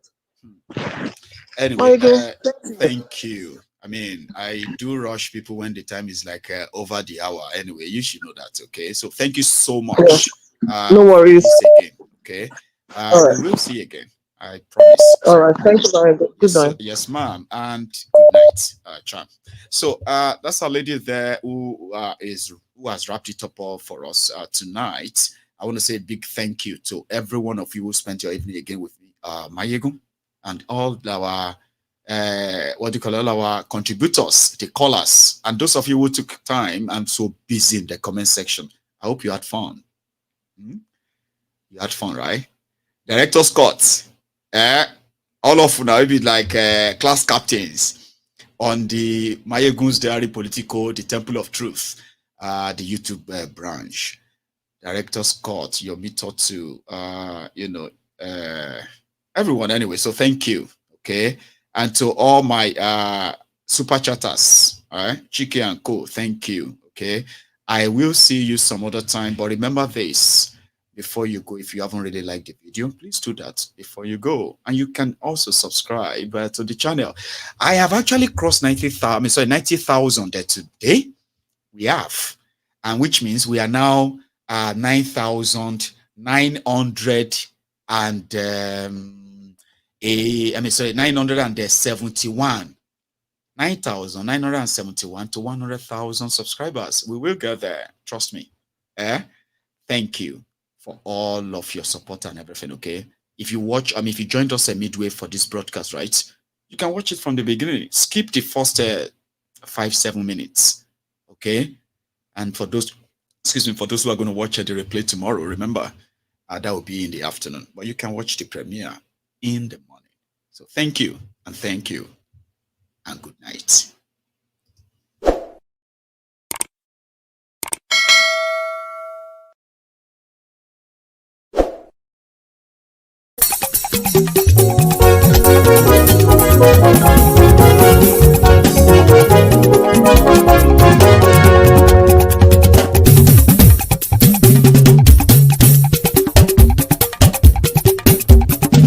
Maiyegun làwa mọ̀ làmọ̀ tó dòdòdò.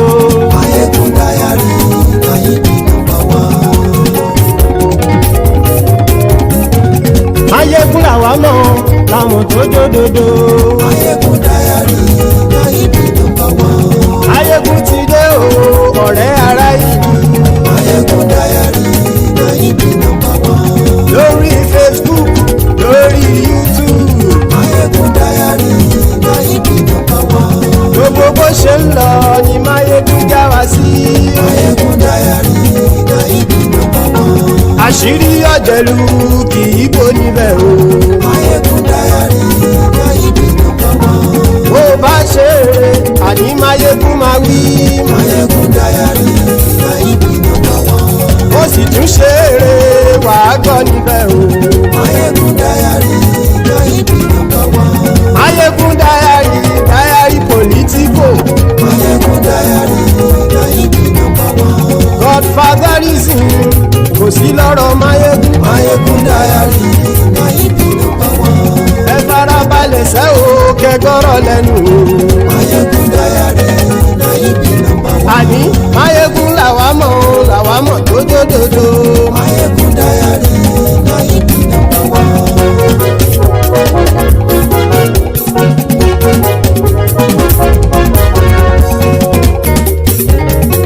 Àní ẹ̀sùn ràkì. Maiyegun ti dé. Maiyegun ti dé. Ọ̀jẹ̀lú ẹ̀sùn ràkì. Maiyegun ti dé. Àní ẹ̀sùn ràkì. Maiyegun ti dé. Lórí Facebook. Maiyegun ti dé. Àní ẹ̀sùn ràkì. Maiyegun ti dé. Lórí YouTube. Maiyegun ti dé. Àní ẹ̀sùn ràkì. Maiyegun ti dé. Bọ́ bàbá gbé wúrẹ́. Maiyegun máa wí. Àní ẹ̀sùn ràkì. Maiyegun ti dé. Ijó ìgbádìyẹ. Maiyegun máa wí. Àní ẹ̀sùn ràkì. Maiyegun ti dé. Bí pẹ̀sìdó bá rúfin o. Maiyegun máa wí. Àní ẹ̀sùn ràkì. Maiyegun ti dé. Bí gómìnà kówó jẹ. Maiyegun máa wí. Àní ẹ̀sùn ràkì.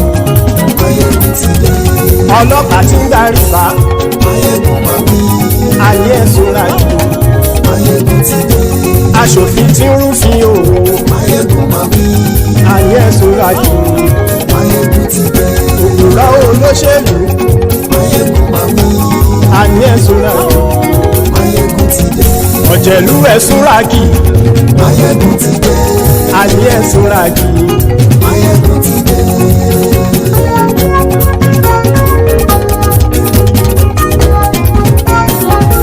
Maiyegun ti dé. Gbogbo ọ̀jẹ̀lú ẹ̀sùn ràkì. Maiyegun ti dé. Gbogbo ọ̀jẹ̀lú ẹ̀sùn ràkì. Ṣùgbọ́n ní bá ti ṣe èyí tó yẹ kí wọ́n ṣe, ọmọ bá dèrò ní fi wọ́n níran o. Maiyegun ti dé. Gbogbo ọ̀jẹ̀lú ẹ̀sùn ràkì. Maiyegun ti dé. Gbogbo ọ̀jẹ̀lú ẹ̀sùn ràkì. Ṣùgbọ́n ní bá ti ṣe èyí tó yẹ kí wọ́n ṣe, ọmọ bá dèrò ní fi wọ́n níran. Wọ́n fowó bẹ́ẹ̀ o. Maiyegun ó sọ pé wọ́n ò bẹ́ẹ̀. Wọ́n fowó bẹ́ẹ̀. Maiyegun ó sọ pé wọ́n ò bẹ́ẹ̀. Oníkan ṣáàtì ṣe èyí tó yẹ kí wọ́n ṣe fáwọn ará ìlú tó gbé wọn débẹ̀ o. Ayé Maiyegun ti dé. Gbogbo ọ̀jẹ̀lú ẹ̀sùn ràkì. Maiyegun ti dé. Gbogbo ọ̀jẹ̀lú ẹ̀sùn ràkì. Ṣùgbọ́n ní bá ti ṣe yìí tó yẹ kí wọ́n ṣe, ọmọ bá dẹ́rọ̀ òní fi wọ́n níran. Kì máa yí ṣeré, ọ̀rọ̀ yìí kì í ṣẹ̀fẹ̀.